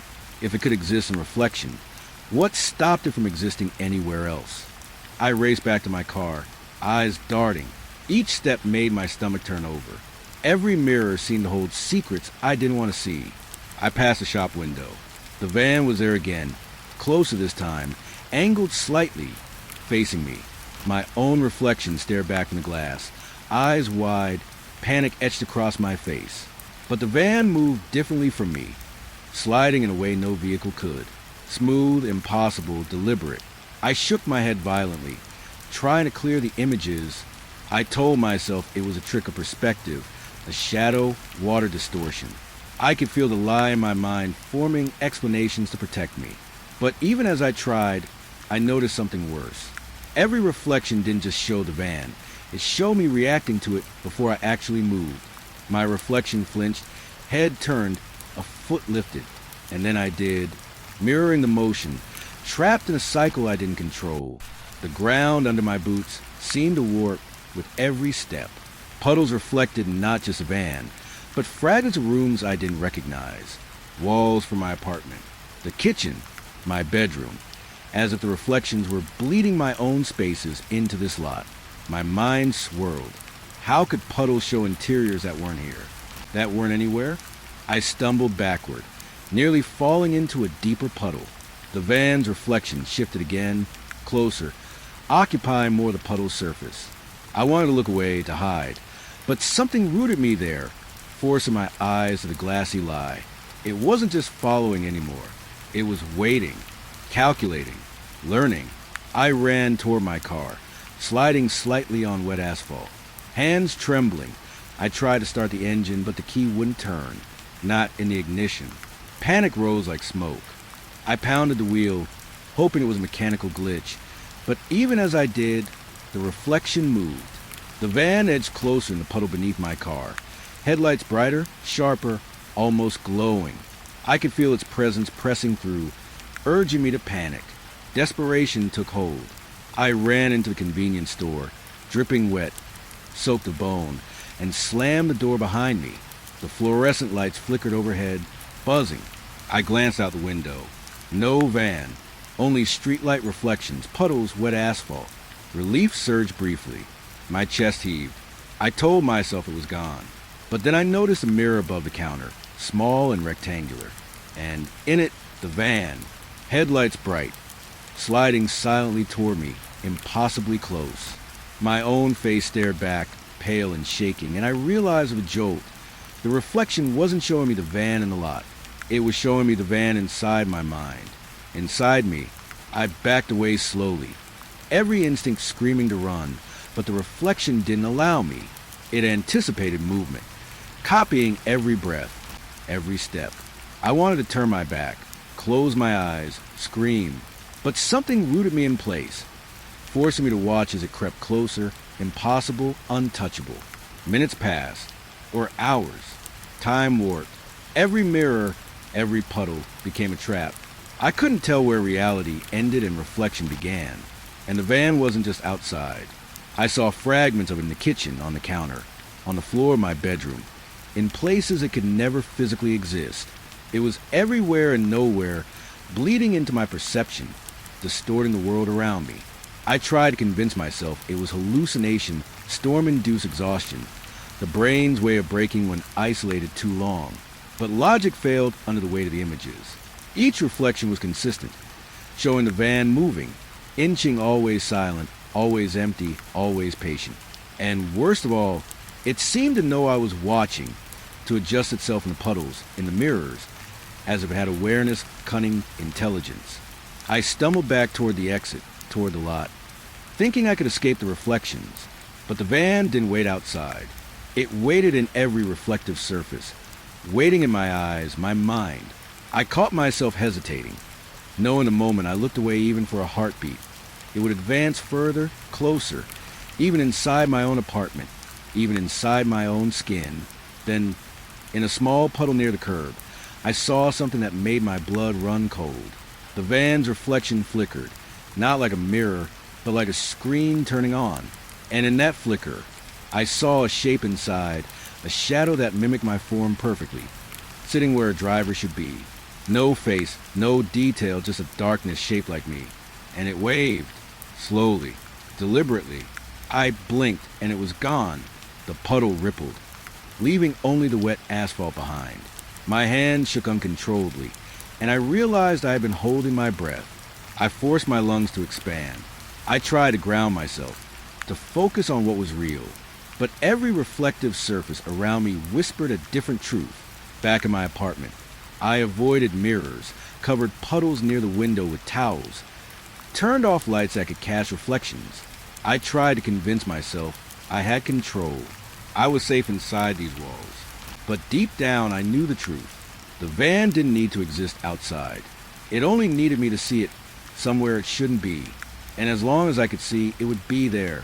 And I realized the most terrifying part. Maybe it had been here all along, waiting, hidden in reflections, silent and patient, until my own perception let it in. The line between what was real and what was reflected had broken. And now, I couldn't tell which version of myself was truly watching, or if the van had finally found its way inside. I noticed it first in the rearview mirror, just a flicker, a shadow shifting where there shouldn't have been one. My heart skipped, slowed, then raced again. I glanced over my shoulder. Nothing. Empty seat. Just a faint outline of wet leather glinting under the streetlights. And yet, I could feel it. The weight of a presence I couldn't explain. The rain had eased to a drizzle. Streaks sliding down the windshield. Each droplet magnified the glare from passing headlights, and every glare seemed to hide something. My eyes caught movement behind me in the mirror again. A silhouette, faint at first, merged with the shadows, sitting upright, perfectly still, too still. My pulse thumped against my ribs. I told myself it was my imagination, but the feeling in my chest wouldn't lie.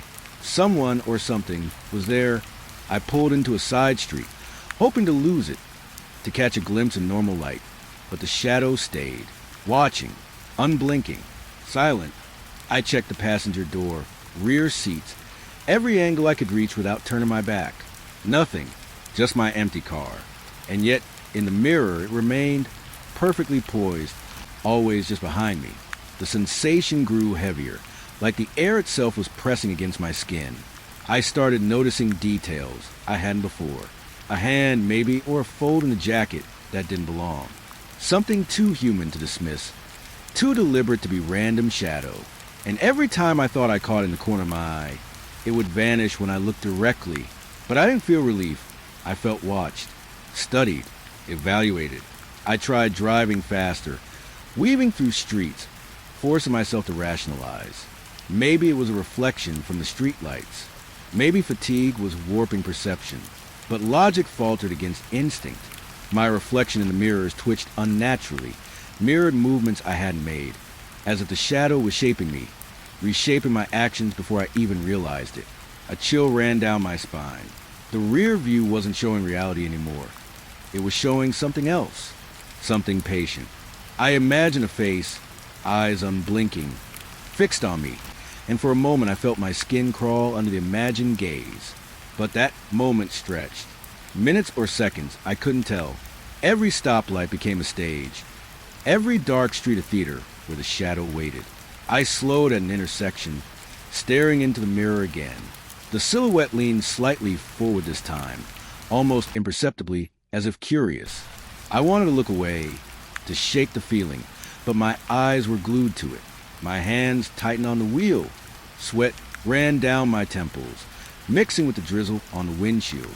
My brain screamed that it wasn't real, and yet every instinct in my body insisted it was. Turning onto an empty road, I decided to confront it.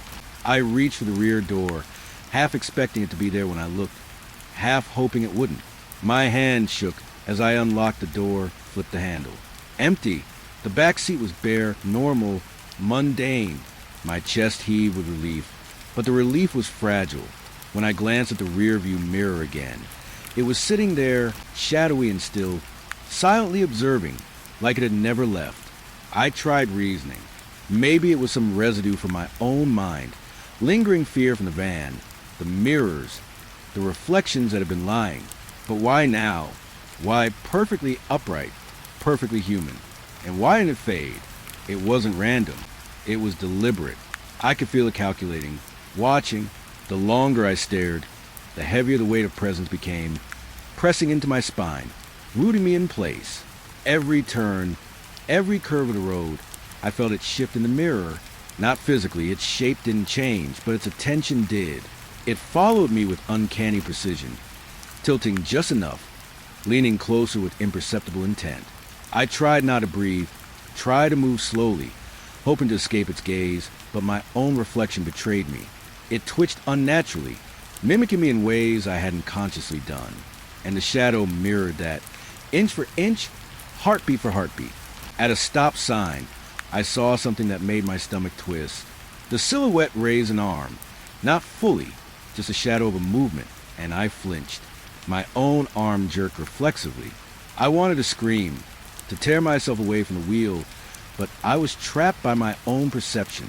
The shadow had learned me, anticipated me, made me part of its choreography. I remembered the puddles from before, reflections that lied, and a creeping realization settled in. The shadow wasn't outside the car. It didn't need a body, didn't need a form in the real world. It existed in my perception, in the fragile space where what I saw could be manipulated. It could be anywhere, and because I saw it, it was real enough. My hand shook uncontrollably. I pressed the rear view to the windshield, trying to distort the reflection, trying to break the connection. The shadow bent slightly with the glass, distorted, but it didn't disappear. It adapted.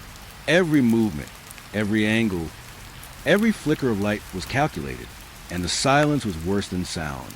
It didn't breathe. It didn't speak. It simply watched, and the watching was a weight pressing into my very thoughts. I tried driving faster, desperate to reach some street lamp, some intersection where the world was familiar, tangible. But the shadow matched me perfectly in the mirrors, always there, patient. I turned onto a quieter road, hoping to shake it, but the feeling of eyes on me intensified. Every passing tree, every flicker of roadside light seemed to confirm it. It wasn't chasing. It didn't need to. It already knew I couldn't escape. A sudden impulse made me glance in the passenger window. The reflection shimmered, streetlight bouncing off the glass, and for an instant, the shadow looked more than human. I could see a shape, a head, shoulders, vague contours, and it smiled. Just a shadowy suggestion of a smile, impossible to place, but unmistakable. My breath caught. I jerked back, nearly hitting the curb. I realized I was trapped not by walls, not by the car, but by my own perception. The shadow existed where I could see it, and because I could see it, it had substance. I thought about parking, running, calling someone, but the idea of turning my back, of leaving the car, made the shadow stretch and grow in my mind. It was patient. It was waiting for me to make the wrong move. I reached a bridge, the rain finally ceasing, water dripping from the eaves above. I stopped the car to collect myself, my reflection trembling in the mirror, and then I saw it fully, leaning slightly forward, hands resting on the back of the front seat, silhouette framed perfectly, watching me. No eyes, no features, but every fiber of me knew it was aware, calculating, waiting. The headlights of a passing car illuminated it briefly, and for a heartbeat, I could swear it was smiling. Then the reflection warped, fractured, and it was gone. But the memory of it stayed in my mind, heavy, insistent. I dared not look back, not at mirrors, not at windows, not even puddles. I knew the shadow would return the moment I permitted my eyes to wander. I kept driving, slow, cautious, heart pounding. Every reflective surface around me felt like a window to another world where the shadow waited, patient, silent, unblinking. And the deeper realization gnawed at me. I wasn't just being watched. The shadow existed because I saw it. And the moment I stopped looking, I didn't know what would do next. The road stretched ahead, dark and empty. But I couldn't shake the feeling that the shadow wasn't confined to the car. It was learning me, mapping my movements, waiting for the perfect moment to step from reflection to reality. I dare not look again. Not at the rear view, not at the side mirror, not at any puddle. And yet, I could feel its presence behind me, patient, silent, unblinking. And I knew, somehow, it had already followed me home. I pulled onto a familiar stretch of road that led home, expecting comfort, expecting the routine, the way the streetlights hit the pavement, the curve near the old gas station, the faint hum of tires on asphalt. But nothing was familiar anymore. The buildings leaned wrong, as if gravity had forgotten them. Street signs flickered and twisted in ways that didn't make sense. Letters bending like they were painted on water. And still behind me, the van waited, silent, empty but impossibly present. At first, I thought it was me. My mind playing tricks after the last few nights, after the mirrors, after the shadow that had been following me. I rationalized every flicker of movement, every reflection, every off-angle glimpse. But the van didn't obey reason. It stayed precise, unwavering, perfectly aligned with my trajectory, as if it had memorized me down to the inch.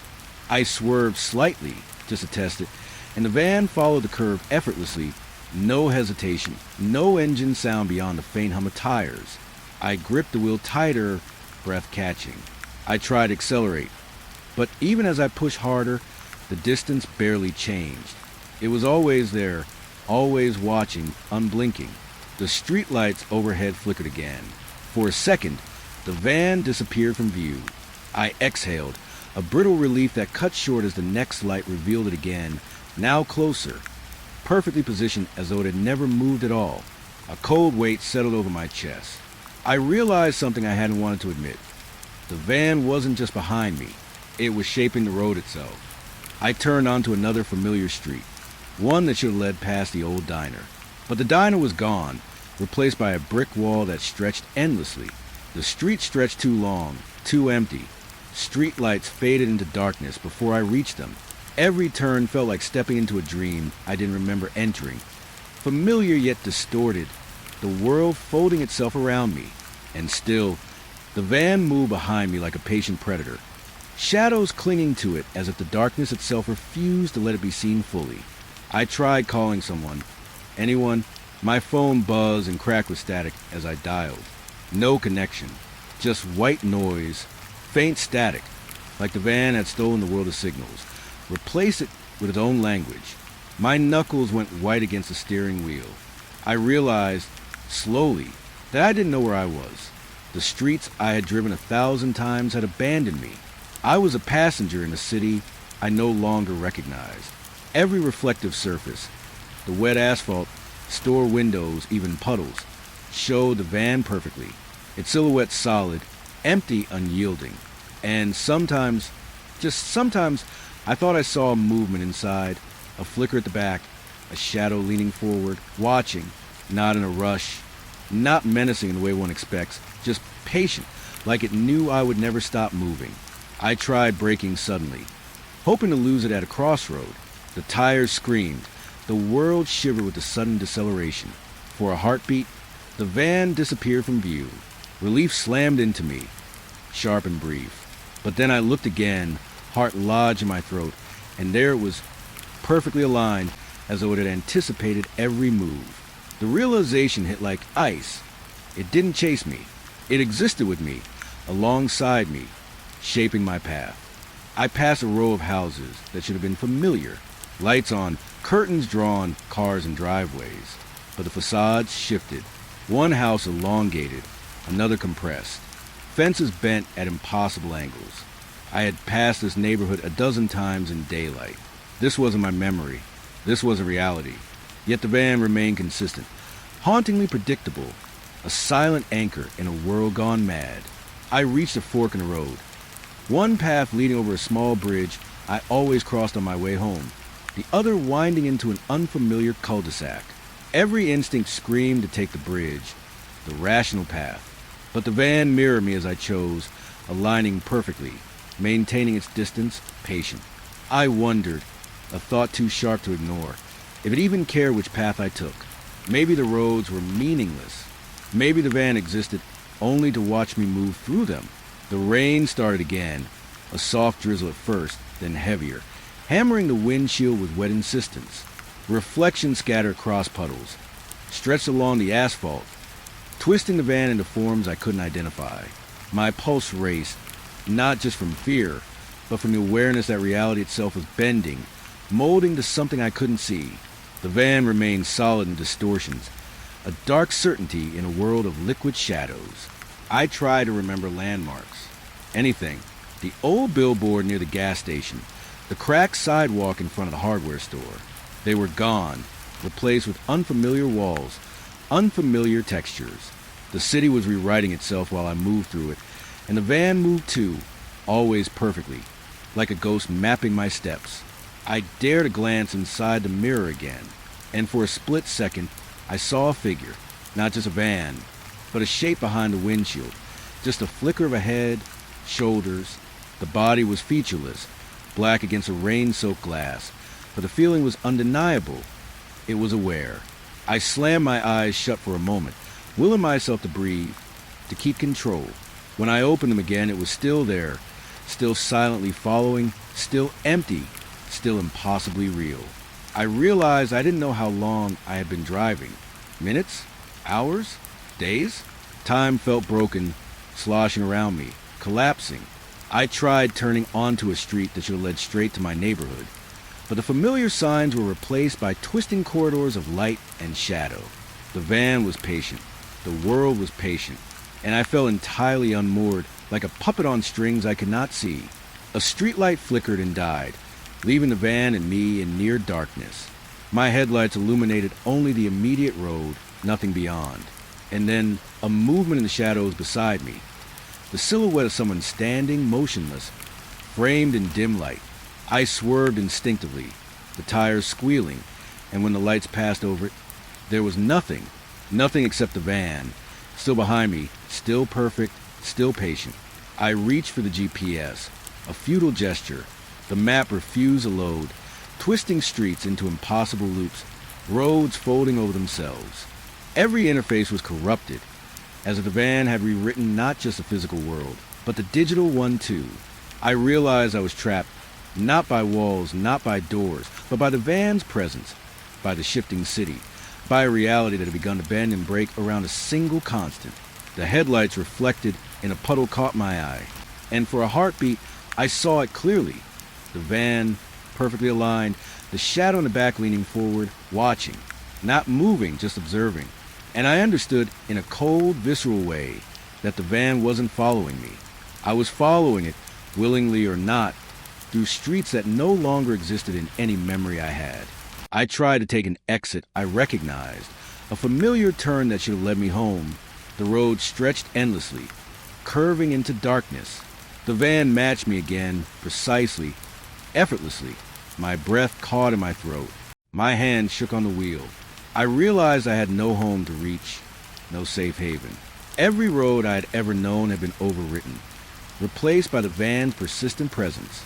And then, for the first time, I understood it didn't matter where I went. The van would always be behind me, patient, silent, watching, and I would never arrive home. I opened the case files just after midnight, the office lights humming overhead, casting long, thin shadows across the stacks of folders. I should have been tired, but exhaustion didn't matter anymore. There was something here I needed to see, something that didn't want to be forgotten. The records were supposed to be routine, the kind of paperwork you bury yourself in when the night shifts are too quiet. But that quiet had teeth tonight, and it was watching me. The first folder I pulled out was ordinary, a late-night distress call from 2 years ago. Name, date, notes, simple like all of them. I traced the entry with my finger, thinking about the person behind it, wondering if anyone had checked in, if anyone had helped. Then I moved to the next folder. The name wasn't there. The call was listed, date, time, the trembling voice on the line, but the name had vanished. My breath caught. I blinked and looked again.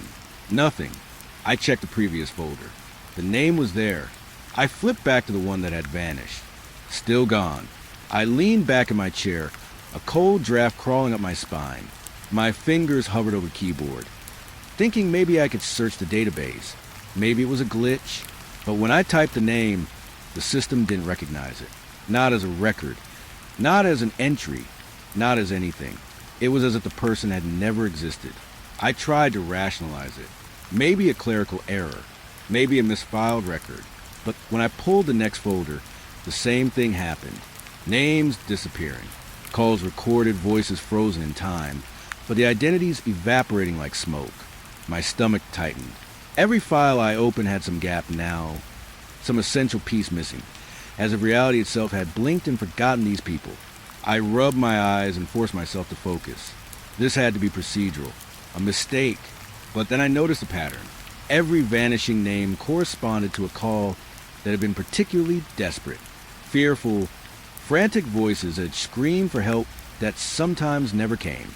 I felt my chest tighten. Was someone or something erasing them? Not just from the system, but from memory, from existence?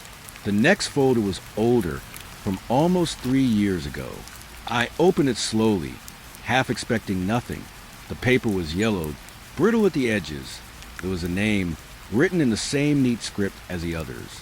And yet, the signature line at the bottom, where the social worker would have confirmed follow-up, was smeared, black ink bleeding across the page, letters twisting into unreadable shapes.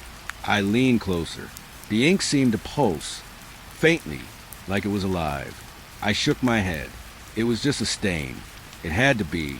Then I heard it, a soft whisper from the other side of the office, almost drowned out by the hum of fluorescent lights. I froze, straining to hear. It was a name, one of the names that had vanished, spoken clearly, softly, from a direction where no one could be. My heart leapt, my hands trembling. I called out, "Hello?" My voice sounded hollow. No reply. The office was empty. I leaned back, trying to ground myself. Maybe it was my mind fraying from late nights. Maybe it was the isolation of the night shift, the endless routine. But then I noticed the shadows along the walls. They weren't consistent, shapes stretching wrong, bending against the angles of the ceiling, pulling near the filing cabinets where no light should reach. I swallowed hard. I went to the nearest cabinet and opened a drawer, pulling out the next folder. The paper inside was blank. Nothing. Not a name, not a date, not a call log. Just blank, smooth, untouched. My fingers traced it, expecting the faint texture print, but there was nothing. My breath caught, chest tightening. I could feel it, the absence of something vital, like a heartbeat had stopped in the room. I thought about calling my supervisor, anyone, but my phone was dead. No signal, not a single bar. It was as if the office had been cut off from the world. I tried not to panic, tried to reason. Maybe it was a power surge. Maybe it was the system. But the unease wasn't just technical. It was personal. Whoever or whatever was behind this wanted me to see it, and I couldn't turn away. I pulled out another folder, older still, from the earliest late-night logs I could find. I flipped through it carefully, almost reverently. Each entry was meticulous, each name recorded in neat handwriting, and then, one by one, they disappeared before my eyes.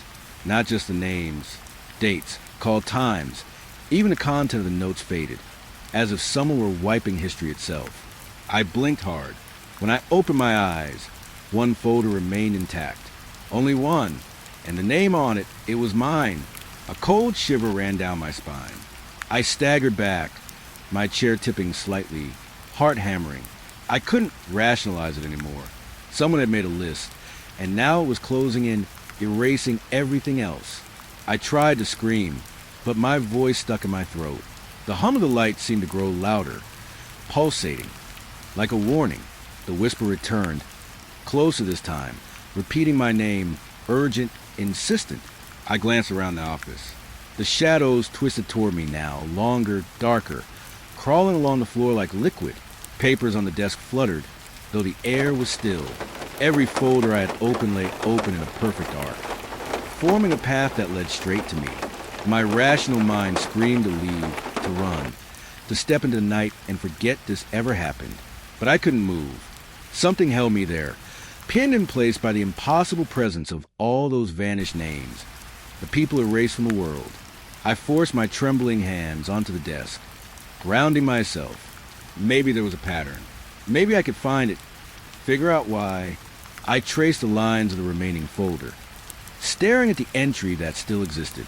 My own call, logged years ago, a distress I hadn't remembered making, yet one that existed in ink too stubborn to vanish. I traced the letters slowly, trying to understand the mechanism, the purpose, but the whisper cut through my thoughts again, sharper, almost angry, repeating, "Don't look further." I froze. My eyes darted to the shadows again. They were moving differently now, almost forming shapes, faces barely perceptible, screaming silently from the walls.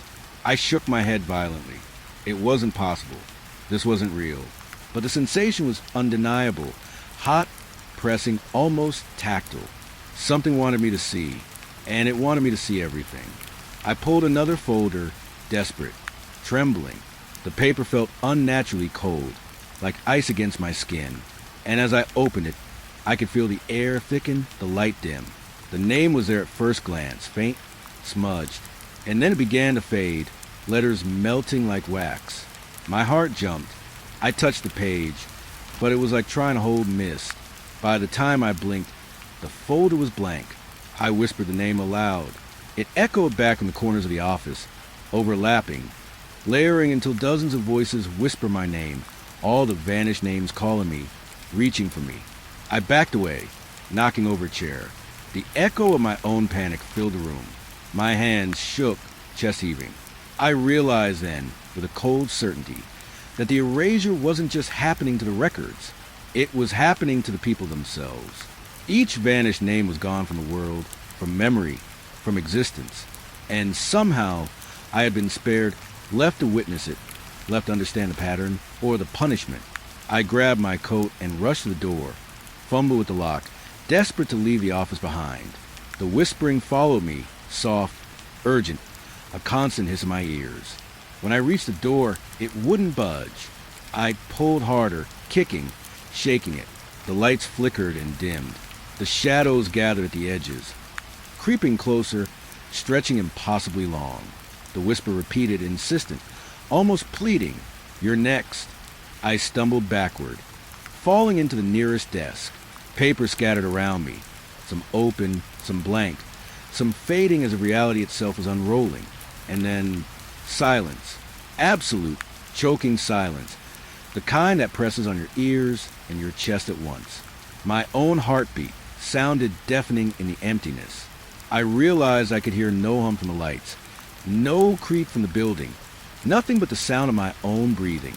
I sat there, frozen, trying to understand what had happened, what I had seen, the records, the vanishing names, the whispers. Everything pointed toward a truth I didn't want to face, that the world could erase itself one person at a time, and I would be left to watch it happen, and that the names weren't just missing from files anymore. They were missing from reality itself. I looked down at the folder that still remained open, my own name staring back at me, ink stubborn against the tide of erasure. A small insight hit me, a sliver of understanding, but it offered no comfort, only more questions. Why me? Why now? And what exactly would happen if my name disappeared too? The office remained still, the shadows lingering, edges soft but insistent. I could feel the weight of everything I had seen pressing down, waiting, patient. And I knew, even as I finally moved to close the remaining folder, even as I prepared to leave, that the night wasn't over, that the names might vanish again, that the world could shift at any second, erasing everything I had ever known. And yet, somehow I stayed, because if I ran, I would have nothing to witness, nothing to hold on to, and the whispers, the names, would still reach me, pulling me back, one call at a time, into the erasure that was creeping ever closer. The phone buzzed on my desk, vibrating against the polished wood. I didn't pick it up at first. Night had already drained the warmth from the office, and the hum of the fluorescent lights felt like a low, steady heartbeat. But it buzzed again, insistent, urgent. I swiped the screen. The last call log popped up, an unknown number, time-stamped just a few seconds ago. I frowned. I hadn't heard it ring before. The call connected automatically. A voice, quivering, panicked, but familiar in a way that made my chest tighten. It was a voice I had logged years ago, in a case I had long since closed. And yet it was speaking now in real time, saying something I hadn't recorded before, something urgent, desperate, something that hadn't existed in the original transcript. I froze. The office felt colder, the shadows stretching against the walls. The voice repeated, slightly different each time, shifting tone, growing frantic. Each call on the screen was the same number, the same person, but every replay brought a new detail, a new plea. I touched the screen, scrolling, but the timeline wasn't moving forward. It was looping, over and over, yet evolving. I put the phone down, hands shaking. Maybe it was a glitch, some strange replay bug, but the urgency in the voice felt real, not digital, not a recording. My stomach churned. My own name slipped into the panic, whispered into the messages. I had never recorded it. I hadn't typed it, yet it was there, like someone had scribbled it into the background of my mind. I glanced around the office. Empty. The shadows seemed heavier now, pooling near the corners of the room. A single folder on my desk had shifted slightly, though I had left it stacked neatly. My heartbeat quickened. I picked up the folder. Inside was a transcript, one I hadn't opened tonight. The same person calling, the same tone of voice, but the dialogue was different again, more insistent, more terrified. I tried to rationalize it. Maybe someone had hacked the system, sent me doctored messages. But when I checked the network logs, there was no external access, no signs of tampering. The calls existed in the system, and nowhere else. And each time I touched a transcript, the phone buzzed again, the call repeating, urgent, new. The repetition made my chest tighten, the air in the room heavy, almost viscous. I ran my fingers over the screen, feeling the vibration through the glass. The words changed again, urgent phrases I hadn't typed, warnings I didn't understand. The phone felt alive, pressing against my palm, almost like it was trying to pull me in, force me to witness something I wasn't ready for. I looked up. The office lights flickered, shadows swaying. I realized then that the echoes weren't just in the phone. They were around me. The next call played automatically. I recognized the voice immediately, though the words were impossible. The tone was the same, but the content, different, twisted, more desperate. You can't ignore me, it said. We're still here. My hand shook as I reached for the transcript, trying to follow along, to understand what was happening.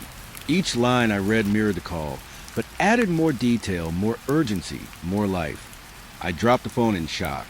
The buzz continued, relentless, vibrating on the desk like a heartbeat gone wrong. Shadows in the corners of the office flickered again, longer, darker. My eyes caught movement on the walls, like shapes pressing just beneath the surface. I couldn't tell if they were real or imagined. The calls didn't care. They repeated, looping, urgent, layering over each other until it felt like the room itself was speaking in a panicked voice. I backed away, knocking over a stack of folders. Papers fluttered across the floor, some blank, some filled with names I thought I recognized, some fading as I watched. My own name appeared on one, scrawled differently each time the call repeated, like the panic was rewriting history, rewriting reality. I felt dizzy. My breath came in short bursts. Something was happening here that didn't obey logic, time, or reason. I picked up the phone again. The next message played. It was my voice this time, repeating something I hadn't said, warning someone I didn't know. My own words, my own panic, bleeding into the call. I could feel it pressing into my mind, tugging at memories, reshaping them, merging them with the calls. My hands trembled as I tried to turn the volume down, but it only grew louder, layering over the previous messages. Urgent, alive. The shadows shifted closer. A figure seemed to pulse in the corner, just at the edge of vision. I blinked and it was gone. My eyes darted to the desk. Folders were moving, shuffling themselves, opening to pages I hadn't touched. Names vanished, then reappeared, twisted into new forms. The calls were relentless, echoing through the office like a storm trapped inside four walls. I grabbed a pen, scribbling notes frantically, trying to track the changes. But the moment I wrote a line, the calls shifted again, overlaying new phrases, urgent cries, impossible requests. The paper I had just written became blank before my eyes. My chest tightened. I could feel it in my bones. The pattern was closing in. The calls weren't just repeating. They were multiplying, folding time over themselves, looping me inside something I didn't understand. I ran to the window, hoping for the normal city lights, the quiet of the streets below. But the city looked different, wrong. Angles bending where they shouldn't, shadows stretching too long. I could see movement, silhouettes crossing alleyways, vanishing before I could identify them. The calls on the phone were louder here, spilling out into the night, overlapping with the distorted hum of the city. I backed away from the window, heart hammering. My office felt smaller, tighter, the walls breathing in a rhythm that matched the buzzing of the phone. The calls were no longer just voices. They were presence, filling the room, curling around my ears, my shoulders, pressing against my chest.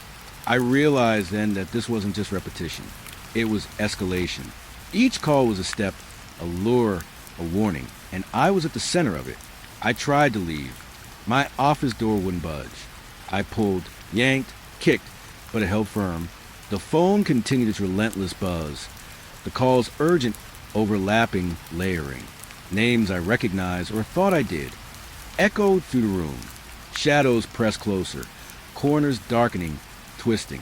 I felt the panic of the voices merge with my own, a tidal wave of urgency, fear, and impossible clarity. I stumbled back to the desk, grabbing the oldest folder on top. I opened it to a random page, and the call shifted immediately, replaying the words in a new, sharper tone. Every sentence on the page now matched the layer of the call, the panic, the urgency, as if reality itself were echoing the message. The folder pulsed under my fingers, almost like it was breathing, alive with the repeating cries. And then I noticed something I hadn't before. Each message, each layer, each shift, the urgency was pointing somewhere, not just to me, but beyond the office, beyond the city.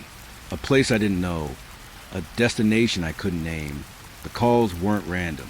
They were a breadcrumb trail, a path laid out in repetition, leading somewhere, warning me, drawing me in. I dropped the folder.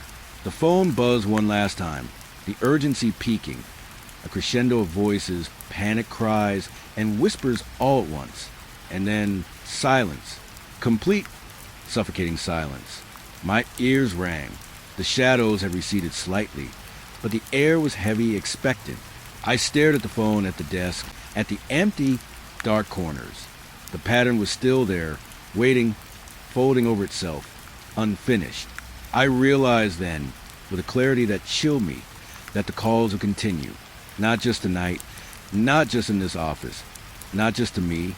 They would repeat, escalate, evolve, carrying messages I didn't understand, calling names that shouldn't exist anymore, until someone or something answered, and somehow I had to follow. I looked up on the phone and froze. The office was empty, or so I thought. Rain streaked the windows in long, erratic lines, and in the blur of water, faces appeared. At first, I blinked, convinced my eyes were playing tricks. But then one stayed, pale, pressed close to the glass, staring at me. The eyes weren't alive. They were hollow, vacant, but full of accusation. I tried to tell myself it was just a reflection, a trick of the streetlights bouncing off wet glass. My heart pounded anyway. I could feel the air shift, cooler near the windows, carrying the faint scent of wet asphalt and something metallic I couldn't place. Shadows curled around the corners of the office, stretching unnaturally, and I realized I couldn't move my gaze from the window. The face didn't blink, didn't breathe. It just waited. Then another appeared, and another. All of them pressed close to the glass, pale and silent, mouths slightly open, staring.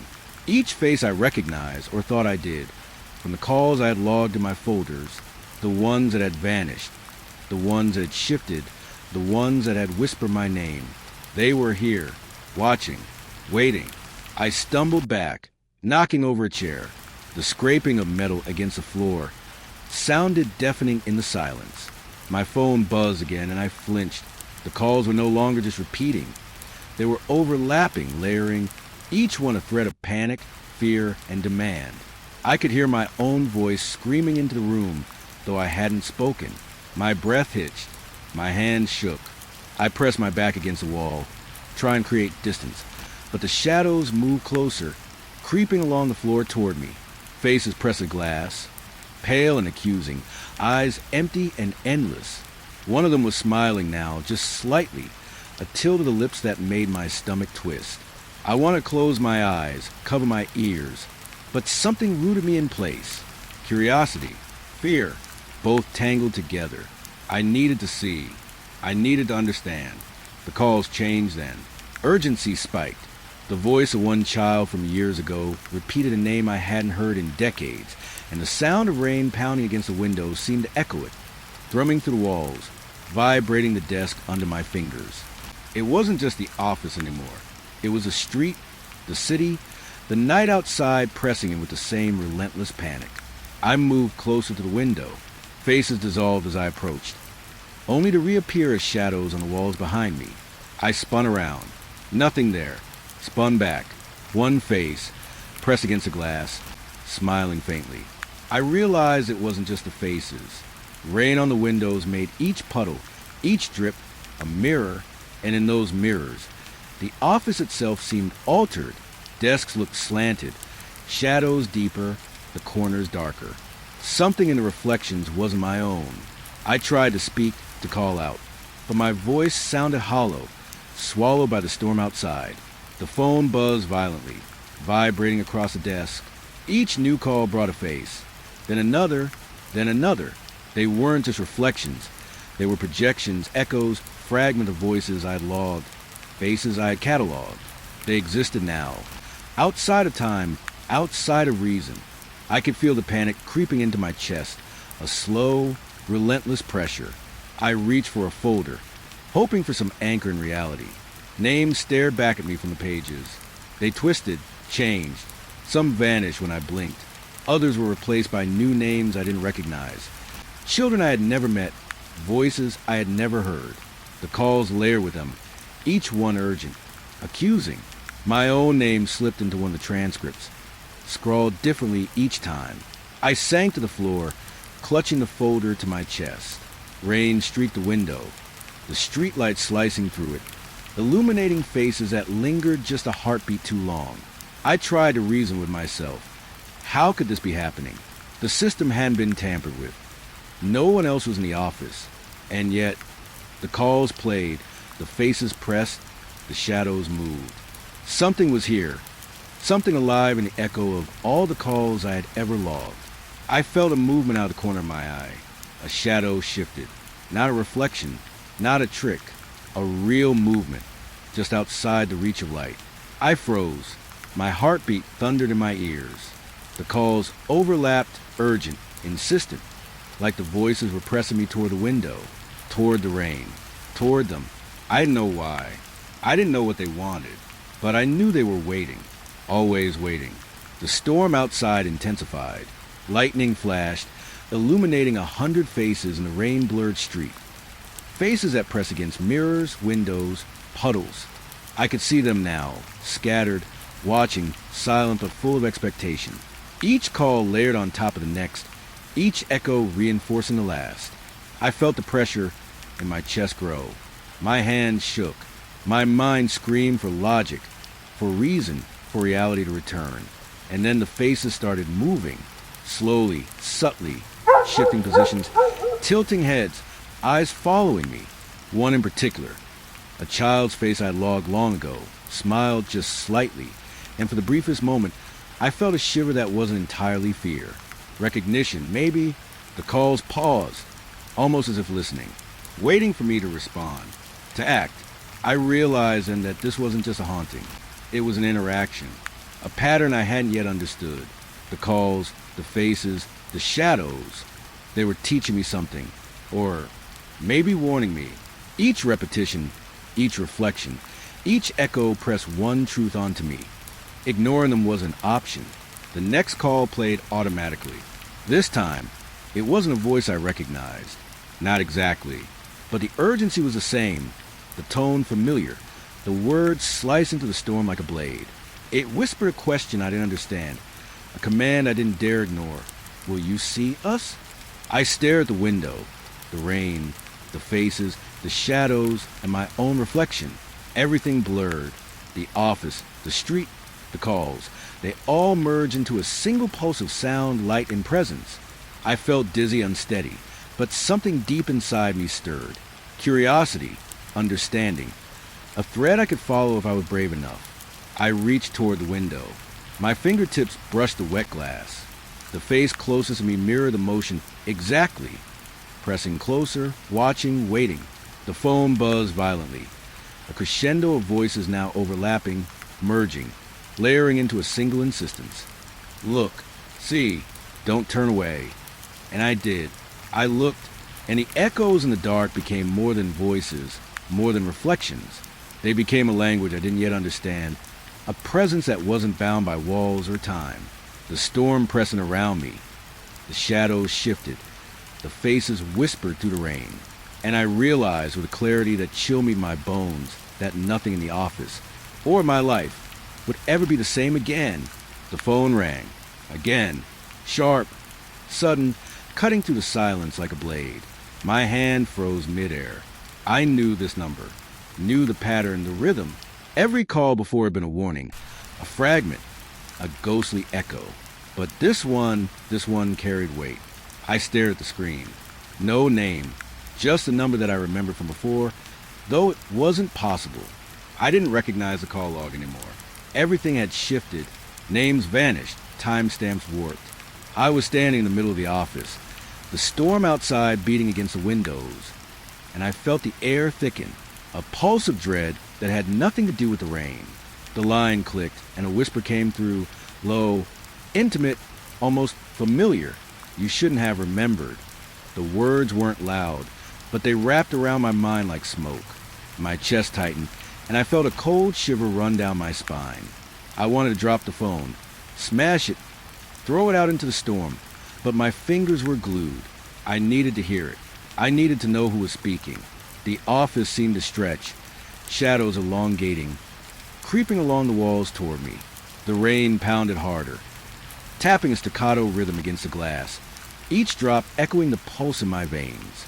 The whispers repeated, a syllable dragged into infinity. You shouldn't have remembered. Each repetition became heavier, more insistent, like the memory itself was alive, pressing against my skull. I remembered the faces, the vanished names, the calls that shouldn't exist. Each echo, each shadow, each reflection had built toward this moment. And now the voice, the one I had buried deep in my mind, the one I thought was gone, had returned to confront me.